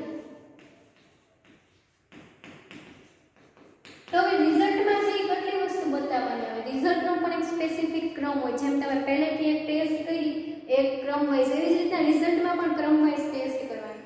તો રિઝલ્ટમાં આપણે પહેલું શું દર્શાવશું? હવે તમે લોકો જ્યારે ટેસ્ટ કરો છો ત્યારે પહેલી ટેસ્ટ કઈ કરો છો કે પદાર્થ એરોમેટિક છે કે એલિફેટિક. જે તમે પોર્સેલિન પીસ ઉપર ગરમ કર્યું, જો ધુમાડાવાળી જ્યોત મળે તો એરોમેટિક અને ધુમાડા વગરની જ્યોત મળે તો એલિફેટિક. તો તમારે પહેલું બતાવવાનું આવે રિઝલ્ટમાં કે એરોમેટિક કમ્પાઉન્ડ છે કે એલિફેટિક કમ્પાઉન્ડ છે. જો તમને ધુમાડાવાળી જ્યોત મળતી હોય તો તમારા કમ્પાઉન્ડ કેવું તમારે આન્સરમાં લખવાનું કે એરોમેટિક. જો તમને ધુમાડા વગરની જ્યોત મળતી હોય તો આન્સરમાં તમારે શું લખવાનું આવશે કે આપેલો કમ્પાઉન્ડ કેવો છે? એલિફેટિક છે એમ કહી શકીએ. સેકન્ડ વાત આવે તો આપણે ટેસ્ટ કરી હતી કે તમે સંતૃપ્તતા અને અસંતૃપ્તતા કસોટી. તો એ દર્શાવવાનું રહેશે કે આપણો પદાર્થ છે એ સંતૃપ્ત છે કે અસંતૃપ્ત છે. જો તમારા KMnO4 અને બ્રોમિન જળનો રંગ દૂર થઈ જાય તો પદાર્થ કેવો આવે? અસંતૃપ્ત. અને જો KMnO4 કે બ્રોમિન જળનો રંગ દૂર ન થતો હોય તો આન્સરમાં શું લખવાનું કે સંતૃપ્ત પદાર્થ હાજર. તમે ટેસ્ટ કરો એના આધારે તમને જે મળે રિઝલ્ટમાં તમારે દર્શાવવાનું રહે. પછી વાત આવે કે પદાર્થનો રાસાયણિક સ્વભાવ. પદાર્થનો રાસાયણિક સ્વભાવ કે જે તમે કમ્પાઉન્ડ લીધો છે નેચરમાં આપણે ફાઇન્ડ કર્યો તો નેચર કેટલા ટાઈપના હતા? 4 ટાઈપના: એસિડ, બેઝ, ફિનોલ અને ન્યુટ્રલ. તો તમને જે સ્વભાવ મળ્યો એ તમારે દર્શાવવાનો રહેશે. સ્વભાવ બતાવી દીધો પછી શું આવે તો કે એની અંદર રહેલું ક્રિયાશીલ સમૂહ. તો કે હાજર ક્રિયાશીલ સમૂહ.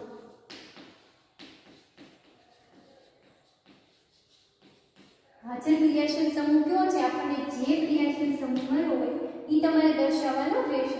પછી વાત આવે કે તમે જે ત્યારે લેસન ટેસ્ટ કરી હતી એના આધારે તમને કયો તત્વ સમૂહ મળ્યો તેમાં શું દર્શાવવાનું આવશે કે તત્વ સમૂહ. જે તમને તત્વ સમૂહ મળ્યો એ તમારે અહીંયા આન્સરમાં બતાવવાનું રહેશે. CHO મળ્યો તો એ લખવાનું, CHON મળ્યો તો એ લખવાનું, CHO હેલોજન મળ્યો તો એ લખવાનું. જે તમને મળ્યો એ તમારે આન્સરમાં બતાવવાનું રહેશે. આટલું થઈ ગયા બાદ તો હવે આપણે દર્શાવવાનું આવે કે તત્વ સમૂહ બતાવી દીધું, ક્રિયાશીલ સમૂહ બતાવી દીધું. પછી આવે કે પદાર્થનું નામ. પછી તમારે શું દર્શાવવાનું રહેશે રિઝલ્ટમાં? પદાર્થનું નામ. તમને જે પદાર્થ મળ્યો એનું તમારે નામ અને પછી દર્શાવવાનું આવશે કે તમારું પદાર્થનું બંધારણીય સૂત્ર.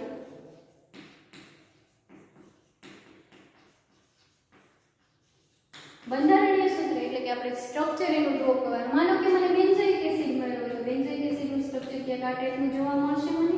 ક્યાંય બોન્ડ શું આવેલું હોય? COOH. આને શું કહેવામાં આવે છે? Benzoic acid. જે ટાઈપનું તમને સ્ટ્રક્ચર મળ્યો એ તમારે બધા પદાર્થનું બંધારણીય સૂત્ર છે એ દર્શાવવાનું રહેશે. અને લાસ્ટમાં આવે જો સોલિડ કમ્પાઉન્ડ હોય તો એનું ગલન બિંદુ બતાવવાનું.